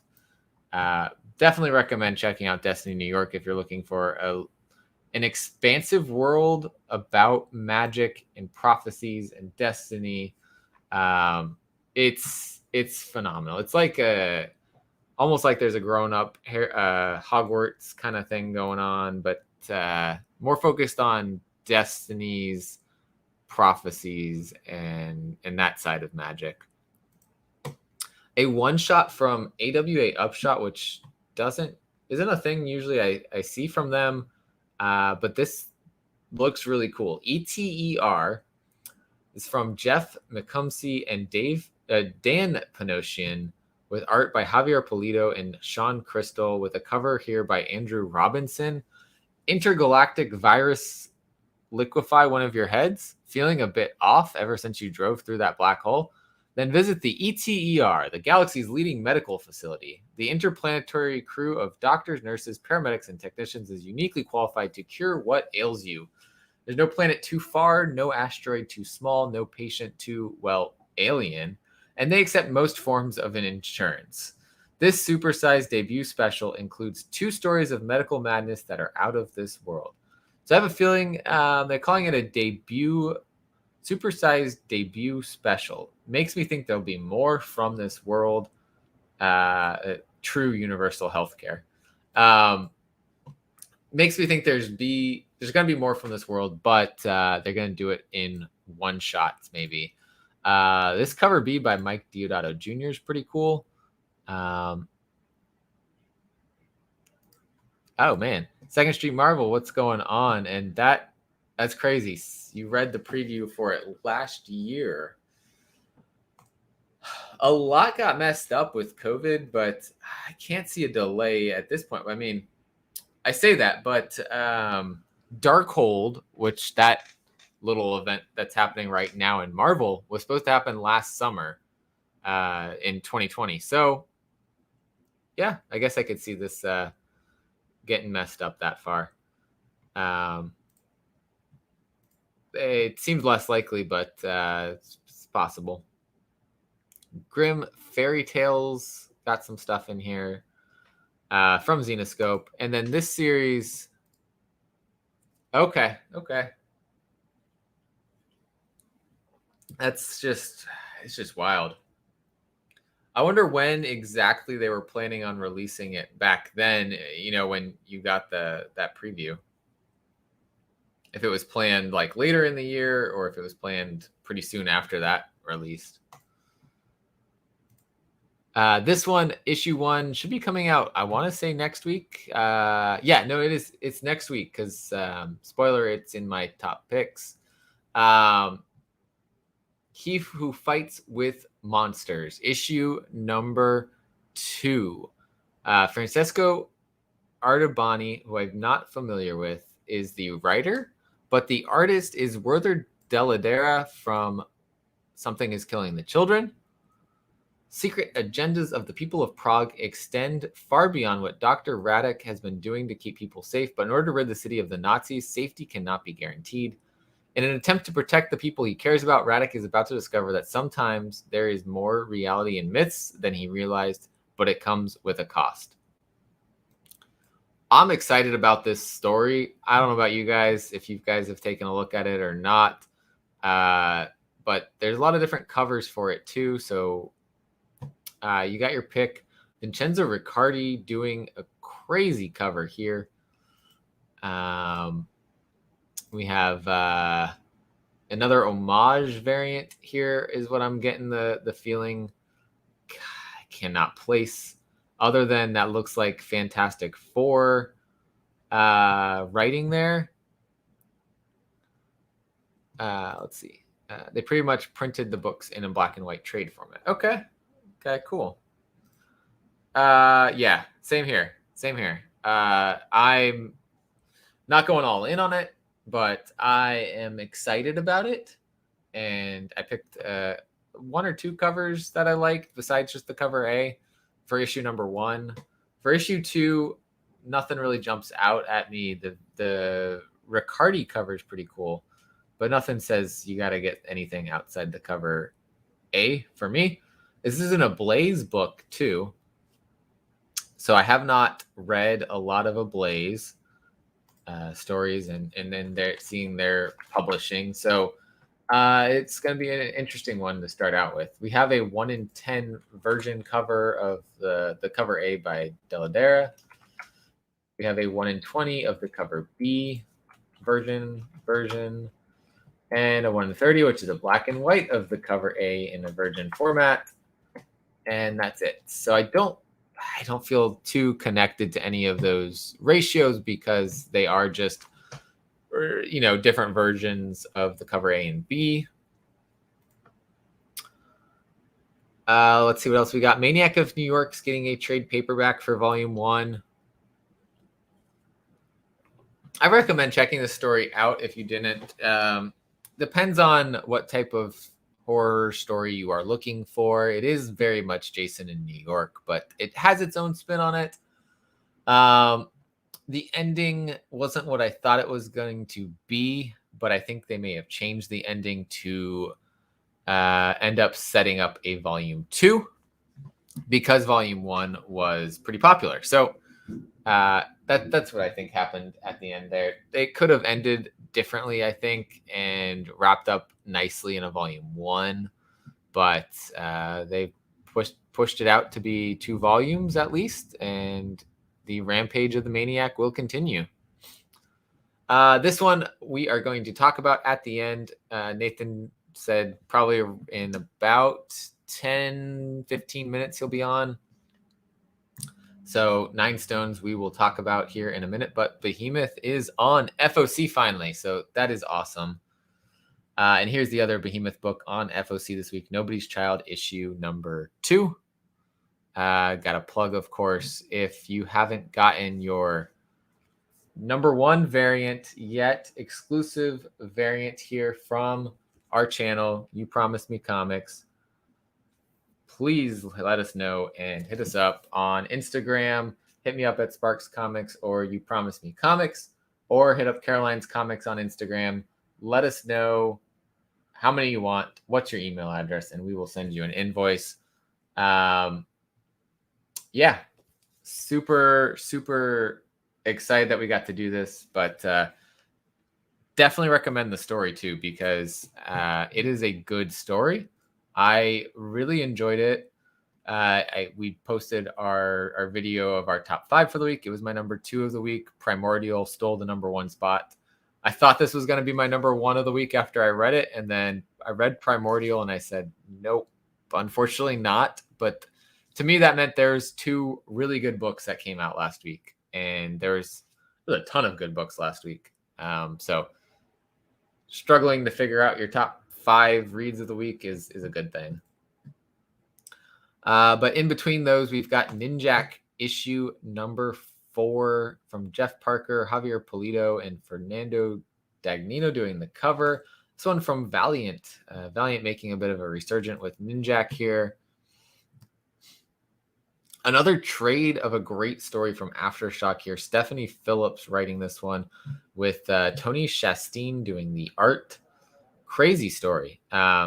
Leaves it in a bit of a question mark. Like, did this happen? Did it not? Kind of state. But yeah, super cool. Let's see what else we got. Possessive number 3 from Xenoscope. I've heard some good things about this one. People were enjoying this. A la Goatman, Man Goat and Bunny Man. That type of not exactly type of style, but people liking that book from Xenoscope versus the typical Xenoscope books. What else we got going on here? We've got Rick and Morty. Rick and Morty Nimbus, Mr. Nimbus, number 1 here from Alex Fire and Ryan Lee, Oni Press. Cover B there as well. Rise of the Jinn, number 1 here. Number 1 of 3. I swear someone else was putting out a book that has a very similar title. I'm not remembering exactly because I know I'm not reading it, but I want to say I've seen another book with a similar title. From Aftershock, we got issue number 2 of The Search for Hugh from Steve Orlando, John Sui, and Rubine. This was one I didn't pick up from Aftershock, but everything that they've been putting out recently has just been really good. So I am betting it is also a pretty good story. Shadowman volume 1 trade paperback coming out from Valiant. This one written by Colin Bunn. So another one of his many stories that's going on right now. Tales of Terror quarterly Halloween special here. Another AWA Upshot book here, Telepaths, issue number 2 of 6 from J. Michael Straczynski and Steve Epting. Again, I didn't pick it up. I kind of want to, though. Another book that didn't make it because I'm reading so many other things already. A book from Vault that's reaching its conclusion here. And to me, that means awesome. I'm going to go and buy a collected version of this work because this is from Michael Morecki, who is doing something else you guys might know from Vault. Barbaric is also his book. So this may be a book worth checking out because it's he said it's got a lot of the same humor in it. It's just a sci-fi book instead of a book about a barbarian and magic. Hayden Sherman is doing the art and cover art on this one. From Black Mask, we have the second printing of White issue number 3 here. So for those of you that weren't able to get one of the 2,500 copies that were limited in the first printing, here you go. That'll be making that a little bit easier for you guys to be able to read the story. I know that's a big issue a lot of people have with the stories because it is so limited. And a series that, oh God, if you guys aren't reading this, please go read this. Witchblood. On to issue number 7 here from Matthew Ehrman and Lisa Sterl. Phenomenal series about vampires and witches and so much more in this crazy world that they're building. I hope we get to see it go on for a very long time. This is one of those series that I will buy every cover. Witchblood has these connecting covers by Yoshi Yoshitani. This is the second set of those right now that we're getting, and they're just phenomenal. There's the cover Bs, which are always a tarot card variant, and just phenomenal artwork as well from Lisa Sterl. So I always end up getting all of them because of that, and we've had them on the channel and really enjoyed talking with them and really enjoy their story. So we are doing what we can, or I'm doing what I can there, and buying them and supporting in that way. But while we wait to see if Nathan is going to make it on, I should be coming on here in the next couple of minutes. You guys let me know in the chat, what are you guys looking forward to that is on the previews catalog Final Order Cutoff for this week? Talked about a lot of books, so a lot of different things. This is one for me that I'm looking forward to. The Aftershock one-shot After Dark seems pretty cool. Cross to Bearers, cool. Deadbox, Destiny New York, ETER, Witchblood right there, and these 2 Behemoth books that we're going to talk about here. 9 Stones, issue number 3, and the second issue of Nobody's Child, number 1. Not of number 1. Second issue of Nobody's Child. Nobody's Child, if you guys don't know what it's about, essentially the world discovers kind of accidentally that this certain breed of albino rhinoceros, if you break it down and use it, you can cure pretty much anything that is ailing humanity. And so, of course, as humanity likes to do when you have a finite resource, we use it up. And so they kill off all but one of these rhinoceros. And because of that, there is really somewhat a hunt for the last rhinoceros to be able to use it to help themselves across the world. But this one guy who is himself going through some stuff decides to make it his journey, his life mission to protect the last rhino. And so it's a very powerful story. It's only after issue 1 I was feeling very connected into the world and feeling the emotion from a rhinoceros, which to be able to depict a rhinoceros in a way that evokes emotion is pretty freaking cool. And Anna, when she did her cover, the variant cover for issue number 1, she did the same thing. She captured the emotion and the defiance in the rhinoceros just beautifully. So like I said, if you guys haven't gotten your copy of her exclusive variant, her very first exclusive cover, our very first exclusive variant, hit us up. Instagram, Sparks Comics, Caroline's Comics, You Promised Me Comics, any of those. Or I have the email address down below in the description, youpromisedmecomics@gmail.com. They're $15.99 plus $8 shipping. So let us know and we will work to get those to you. Let me see if Nathan said anything else. Hoping to make it back now. Nothing since that. Let's see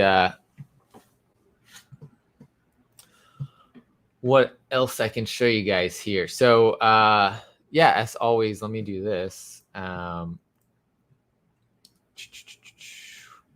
If you are looking to switch up your LCS, you don't like your LCS, you for some reason, just I swear there used to be a way to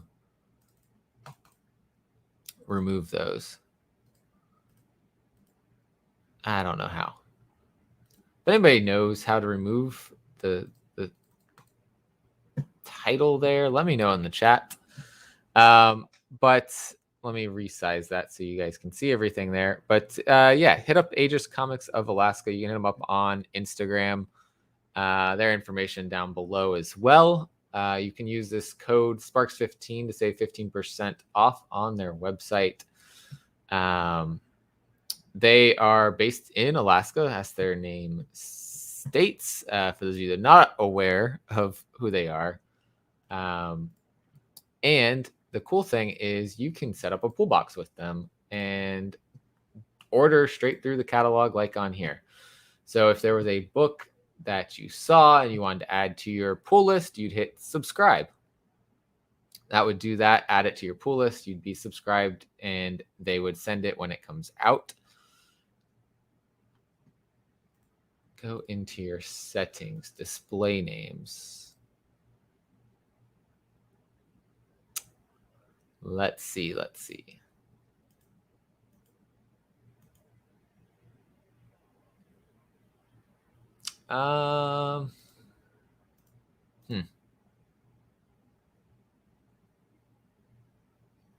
I'm not seeing anything.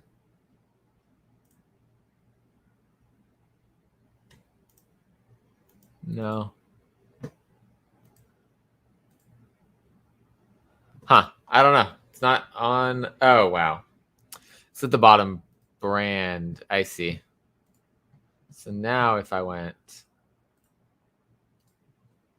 here and did this. There we go. Haha. Thank you, Second Street. It's been a while since I've tried to remove those. So yeah, so there, and it's gone. But yeah, we've I use them for a couple books. I like my LCS, so I don't order a whole lot from them, but I do order a couple things from them here and there. And so you can see what you have ordered from them, what you have pulled from them. If you go to the pull box, oops, it's going to ask me to log in. There's the pull box. So pre-orders, these. So I have He Who Fights with Monsters on pull with them. So has those as pre-orders. Has other orders here. Items ready for pickup. Confirmed items not ready for pickup. But I did get my invoice for these 3 items here.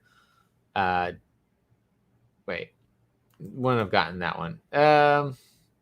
I gotta check what the invoice was for, but essentially on New Comic Book Day, around New Comic Book Day, they send you what you have on order from them, send you an invoice for it, and you pay it, and you get it shipped over to you. And it's usually as soon as you pay, maybe within a day it's shipped, and you have it like 2-3 days later. They are super quick, even though the shipping is coming from Alaska. So also, if you aren't following them over on YouTube, that link's down below as well. They just hit 1K, which is pretty cool. So that is, something else to keep in mind there if you're looking for that. Some section I never really look at on here, new to order. Doesn't usually have too many comics in it. Does not have any this week. If you're looking to look at the catalog of what's coming up, this is the October catalog. And you can go, so this would be products in shops in December. The catalog that's due at the end of the month is this catalog here, I believe. So this catalog is the one at the end of the month. This is the September catalog. Usually has an initial order cutoff like the last Wednesday or last Thursday of the month, right around there.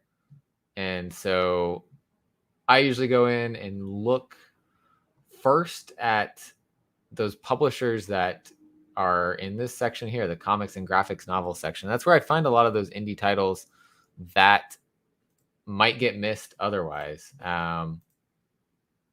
So, like I said before, Ablaze, I haven't read a lot from them, but there's a title in here from Ablaze that I'm excited about because it's Guillaume March, who writing and drawing this one. And this actually was a story that he created before Carmen. So this is another story that I think is going to be an important story that gets told, and well worth the read. You see He Fights with Monsters in here as well. Issue number 3 there. A lot of different things. Since Nathan's going to be coming on here in a minute, let's bring up what Behemoth has in the September catalog. And the big one here is Watchdog Legions. It's going to be a mini series. Oh, hey, look there he is. What up, dog? What's up? I was just Nothing, talking man. about other stuff in the catalog while we were going to hop back to FOC, though. Nice. Yeah. Watch Dogs Legion, man. Yeah, I was just showing what's in the catalog right now for Behemoth. Sweet. Yeah, it's our first FOC. Good stuff. That's exciting. Yeah. There's some shops out there that just order through FOC. Mm-hmm. Yeah. It's been a nice little bump already. Like we've noticed, like in the basic sales, that like in the initial order cutoff, that the sales were pretty decent, and then we've been paying attention to the sales through FOC, and it's been pretty sweet. So it's kind of weird. So like these first two titles on there aren't necessarily like our big titles, right? So it's Nobody's Child #2, and then Nine Stones #3. So it's like just continuations. So not something necessarily too crazy, but still good that it gets on FOC. But next week should be Popstar Assassin. So that's the big one for us this month. And then I think literally like a week later or 2 weeks later would be Watch Dogs. So. Oh, nice. Okay. So it's planned kind of earlier in the month versus. Yeah. It's kind of weird. So it's like, it's at the very beginning in November. So. Nice. It's releasing. Yeah. I would say, did this end up, because I know usually, you get bigger first issue sales on like something like Nine Stones, Nobody's Child. Did the sales stop dropping as much with seeing this? Yeah, I'm curious. Nobody's Child definitely dropped heavy because instead of doing the 4 covers like we did on the first issue, we only did 1 for the second issue, which was kind of stupid on our part. So they dropped pretty heavy, but I think it's still doing pretty well. Nine Stones still stayed up there pretty well. I know the first issue was only around 10,000 copies, which was a little lower than we normally do. So it's still, I think, staying pretty well as retailers are kind of realizing that it's got a pretty big audience. Yeah, that's crazy because it's like what is it, like several? It's 4 million. You got 4 million readers in total on Tapas, and then you got 40,000 people that subscribe to it monthly. That's like a massive. But you also got to think that's like, you can read most of that thing for free. So it's kind of a weird thing that we're like publishing it and people are having to pay for it because you can go read it digitally free. So it's like sales weren't expected to be too crazy. So, but it's still staying good. It's like a collector's item for a lot of those 4 million people that read it too. So. And I'd never read it before. I did actually see like still on Tapas and everything, and I was like, I could read it here. I don't like reading a lot digitally though. Yeah, it's kind of that's my thing too. I'm still stuck in like the physical type of thing. Yeah, I feel like I'm gonna have to start converting some things to digital just because it takes up a lot of space, or constantly sell stuff that I have older. But yeah, it's cool to be able to read that in different style. Yeah, certainly. And it seems like it translated pretty well over to a physical copy too. Yeah, but it's pretty cool to see you guys over here every time. I'm like, I've been noticing actually recently, Diamond has seemed to add a few more publishers into FOC. Yeah, well, like with the recent news with like IDW leaving Diamond and going Penguin, there's more of that coming. And so like as that slowly comes, Diamond's got to like kind of allow more people into like FOC and up their offerings for some of their smaller publishers. So that's where we got on. Vault got on. I think SourcePoint even got on, which so yeah, with like the 3 of us on there, that like we were the ones that were always doing around 10,000 per #1. And so with us all 3 getting on there, and then Fantagraphics got on recently. So they're finally kind of letting a few more people on, but they're also losing a few people here and there too. So it's kind of to compensate. Well, and I know my shop they don't want to switch over to Penguin ordering because then they have to manually track it. Yeah, they're so far planning to keep ordering through Diamond for like Marvel and I guess then IDW when that happens. Yeah, Penguin's kind of a mess. So it's like one of those things. It's the same thing happened with Lunar when like a lot of people switched over to them, and the reason why because they offered us to switch over, and the reason why we didn't is because just looking at everything, it's just not established yet. And so like when you go through their system, even though Diamond system is really archaic, like when you log into like some of their vendor portals and stuff like that, it's just like some like 1995 type of thing. But Yeah. they at least have it, and like Lunar and Penguin don't, at least not for the comic side of things yet. And Penguin's thing is like, it's just certain things that may work for the book market don't work for the comics. So like even like when they're invoicing people, they truncate like everything, so it won't say like Nobody's Child #2 on their invoice, 5 copies. It'll say like NC2, and like it's just they make stuff difficult for comic book stores and hobby stores, whereas Barnes and Noble that may work for, because they don't really care or do things like that. Right. But it doesn't work for a hobby store of a mom and pop shop that need things more specific and cater to them. Like so confirming I have this. it's just weird little things like that. Some of their shipping stuff, like where books, the quality doesn't necessarily have to be there, like the condition. They also don't ship anything protective. So like when comics are shipped to stores, it's literally just thrown in one box and thrown. So like stores are getting so much damaged stuff. So it's weird stuff like that Penguin didn't prepare for and just kind of showed that they didn't know what they were doing. And that's part of the reason why we didn't go over. And I don't know if we will, so. Well, and it sounds like Diamond's trying to be nicer to the smaller publishers and give you guys a little bit of a boost now, and it might actually hurt sales if you went over. Yeah. It's weird. So there's like behind the scenes stuff. So like Troy with Diamond, like one of the things that they're doing with Previewsworld now is monthly. They're going to be highlighting our titles and releasing previews of our titles monthly before anybody sees it in the catalog. So that's like a pretty cool thing that Diamond does for Marvel and Dark Horse, and now for us too. And it's like a really cool thing that they're giving that like level of marketing for free and for publishers like ourselves and presumably Vault and other publishers. So it's pretty cool. Yeah, and they Watchdog Legions was one of their featured items for the September catalog. Yeah. It got a nice like little carry by them and a little push. And we're hoping that title does good because we have more stuff with Ubisoft coming. Two more titles, in fact, with Ubisoft coming. Both are really cool. The further off one is like the coolest thing ever. Kevin can maybe leak it to you, but we're hoping this one sells well so we can please Ubisoft and not lose their confidence. Kevin was in the chat earlier. He probably dipped out, but I was gonna say, we'll be at it's not really like super relevant, but we'll be in France with Ubisoft in January for the typical French comic festival over there, and we'll be talking about some of those new titles. Nice. Yeah. And the October catalog is already here too. Yeah, it's super weird. Final Order Cutoff is starting to like confuse me with that, like we weren't really prepared. Like whenever you're on initial orders, it's like you have a catalog. When that catalog's done, the next one's out. Yeah. But with Final Order Cutoff, it's like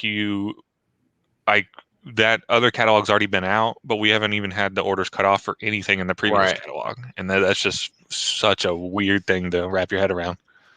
And I saw this one coming from the Happy Tank imprint. It's posting about it.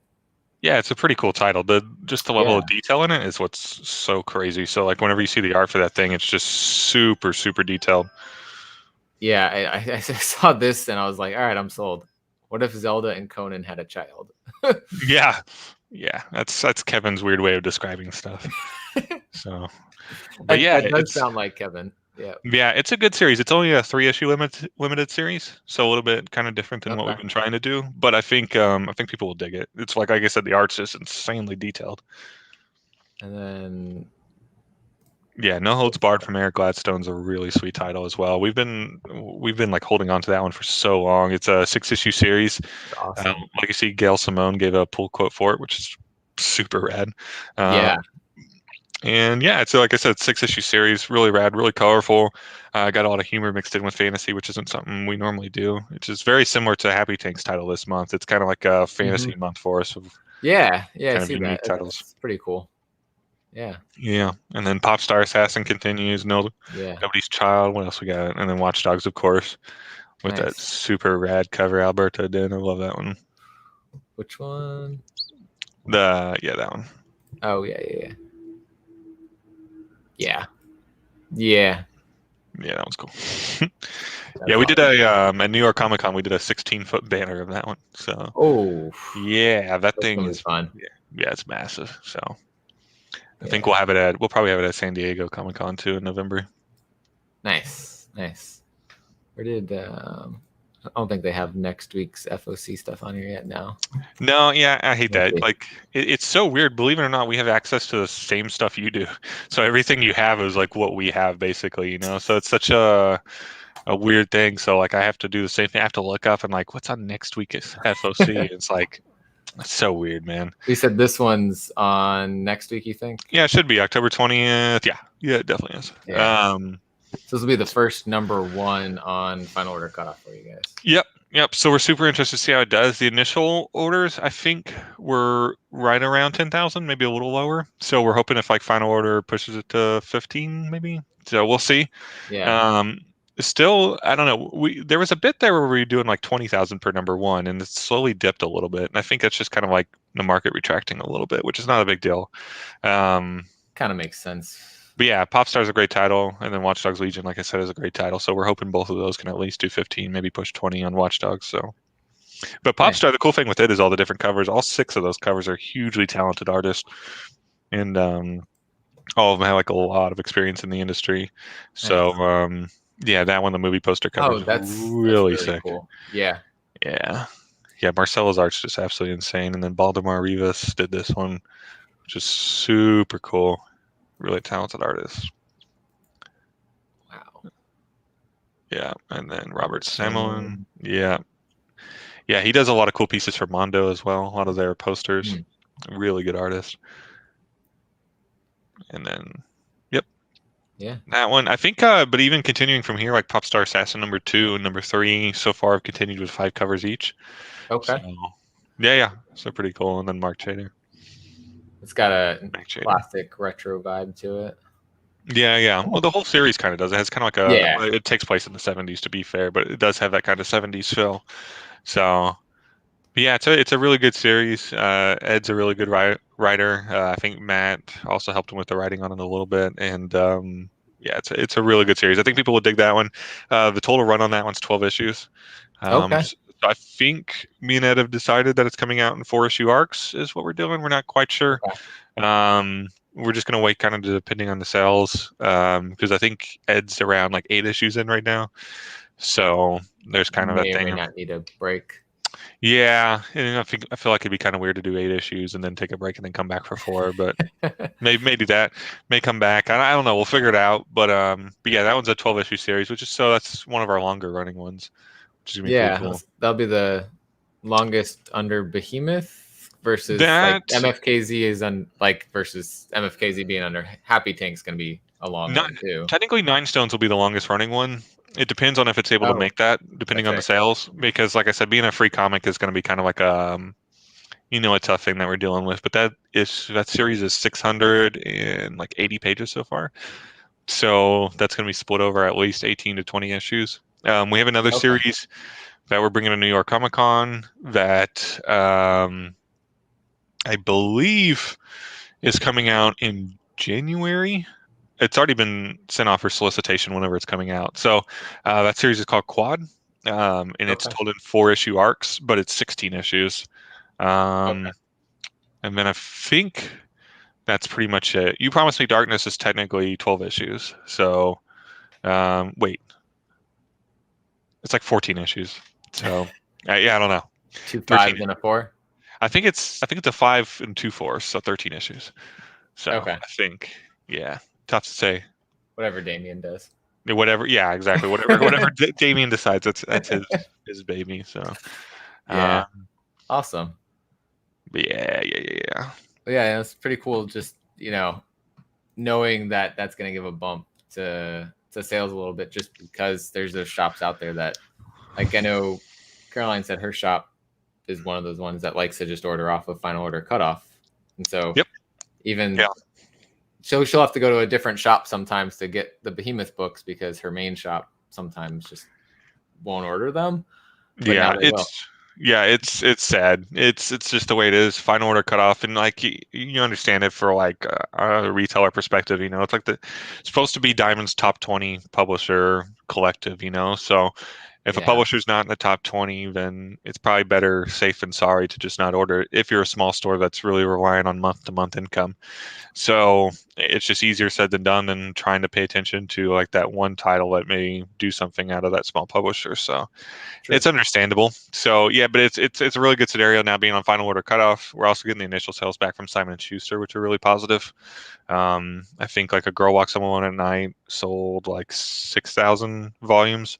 So whereas with Diamond, it sold like 1,200. So that's a nice little bump, and we'll take it and run with it. So right. Yeah, So they're handling. They're handling all everything. Trade So paperbacks. all trades, they will be coming through Diamond as well. So Okay. like you will see. What are we? Are we on the? We're not on the. Yeah, we're on the December catalog now. Is also out too, isn't it? Yeah. So that was No Holds Barred, and crazy. So yeah. Oh, sorry. The October catalog, but December releasing. So yeah, January. So the next catalog is where you'll see some more graphic novels pop back up for us, and you'll see them pop up regularly now. So every month we'll have at least 1, 2, maybe even 3. So like January will be Paranormal Hitman Volume 1. Yeah. It'll be You Promised Me Darkness Volume 1, and I want to say Vietnam Horror Volume 1 as well. Okay. So pretty much those will be back to normal. It was a weird thing to try to figure out the different schedules. So like to give an example, right now we have like a month before titles start feeding for next season for Simon and Schuster, which next season is May, June, July, and August 2022. So we have like a month to submit those titles to them, and that's a crazy thing to think of. Like whereas Diamond right now is on December, like Simon and Schuster, that's where we had this like 5-month period of like no graphic novels because we were like, well, what do we do, So, or the graphic novels that we were doing were just stuff that was already released through Diamond, so we weren't doing stuff through Diamond in the graphic novels. So yeah, it's a weird thing, but it'll be catching up starting January. So yeah, and then I think February will be Freak Snow and probably something else, and I know March is MFKZ and April is Cinnamon, and then May 2022 will begin the original graphic novels, some stuff that we haven't done. So some new stuff that'll be directly through Simon & Schuster as well. Another cool thing that Caroline and I have been waiting for that was on the website. Yeah, no, that's I was about to say that's going to be before then because it's technically 4 issues. So we were debating for the longest time of how to release that one because it's like Stargirl 1 is 2 issues, Stargirl 2 is 2 issues, and it's like such a weird thing to release it. So I think we're just going to do it as 4 issues beginning in like February or March, and then it'll get collected in May as a graphic novel. Nice. It's weird though. I don't know if we want to collect it as 1 volume or 2 volumes. I think what we'll do, it's really weird. So I'll probably just send you like a preview of it one time, but like volume 1 is technically like 50, 60 pages of comic. And then it's like 50, 60 pages of, there's Kevin, like 50, 60 pages of like some crazy art. So like he's got tons of like posters for it, tons of behind. I keep pressing the. Yeah, I gotta just send you guys a preview of it. But no, it's really cool. If you look up Luca's, if you look up his art station, it's the most amazing thing. So he's got like all the behind the scenes art about it. I'll just put it in private chat and see if we can just pull it up. Art station, there it is. His art station is just insane. Lucas, let me put it in private chat. But yeah, really super cool art. And then it'll kind of give you a preview of what he's doing behind the scenes for Stargirl. Super, super detailed stuff. Just concept images, movie posters, character sketches. And I think that's why we'll do the volumes as 2 issues each. Oof. Because you're going to get 50, 60 pages of extra stuff in the back of just really cool, like world building stuff. Yeah, he's a crazy. That art is fantastic. Yeah, but even like the character sheets that you have there that he does are just really cool and like detailed little stuff about him. Yeah, that one. So, and that's from like episode 2, and of course we have that in English, obviously. So, yeah, wouldn't keep it. I know what it's saying. Yeah, sure. But yeah, it's super cool. So that's like when you get the volume, you're gonna have like a bunch of extra, like literally like 50, 60 pages of that in each volume. That's pretty cool. So Wow. yeah, Yeah. yeah, he's a crazy artist, man. Really cool stuff. I need him. Yeah. Soon, I promise. And Yeah. Wow. That is yeah. phenomenal. Cool stuff too. Yeah. Yeah, hopefully, I must say, hopefully we can get out there to some conventions closer to you guys as well. I know Caroline, I think Caroline, aren't you in like Baltimore area, somewhere around there? Or Virginia. Virginia. Yeah. So I think we are going to try to do Baltimore Comic Con next year, and maybe Jeremy, with something for you, we'll get out towards like New Orleans. I know we're starting to do some of the smaller ones. For like the longest time, we're doing some of the bigger ones, but I think this year we're even doing like New Mexico Comic Con now. So Oh, let's see, dang. man, some candy with an RP. Yeah, that would be cool. Yeah. Yeah. Yeah. Yeah. No, I want to go to some out of there. I know I'm going. Well, things work with work. I'm going to Baltimore. Nice. This year. Things got like way thrown off with the storm coming through and everything. I know, dude. That was crazy. But after that and things are back to normal a little bit, I'm gonna try to go to some outside the area because I think we have and I don't know the status of it now because I think Wizard World got bought out. Yeah. Wizard got bought by Fan Expo. Fan Expo, Yeah, I think all 7 of their conventions they had left, or they 7 of might their have conventions. there might have been one or two they didn't, but New Orleans Yeah, is one of because them. I think they didn't buy like their whole operations. They just bought like most of their conventions. But yeah, they bought a ton of them. So good old Fan Expo. So Yeah, so maybe they're still keeping it in January. We're supposed to have they probably Wizard are. World. Yeah, Yeah, but we've been skipping Fan Expo. Fan Expo's they have a thing where they just don't like publishers. hmm, So there's like they like fully openly acknowledge it, and they're like, yeah, wow.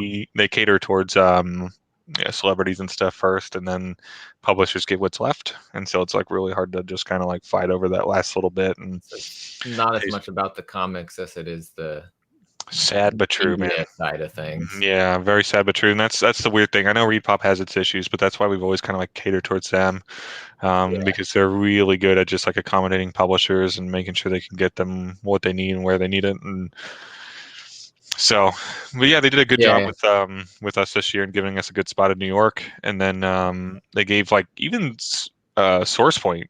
Source Point got like a massive booth at the entrance of New York. So like even so smaller publishers like ReedPop is really given a highlight yeah. too. Because people are gonna find the bigger publishers no matter what. So Right.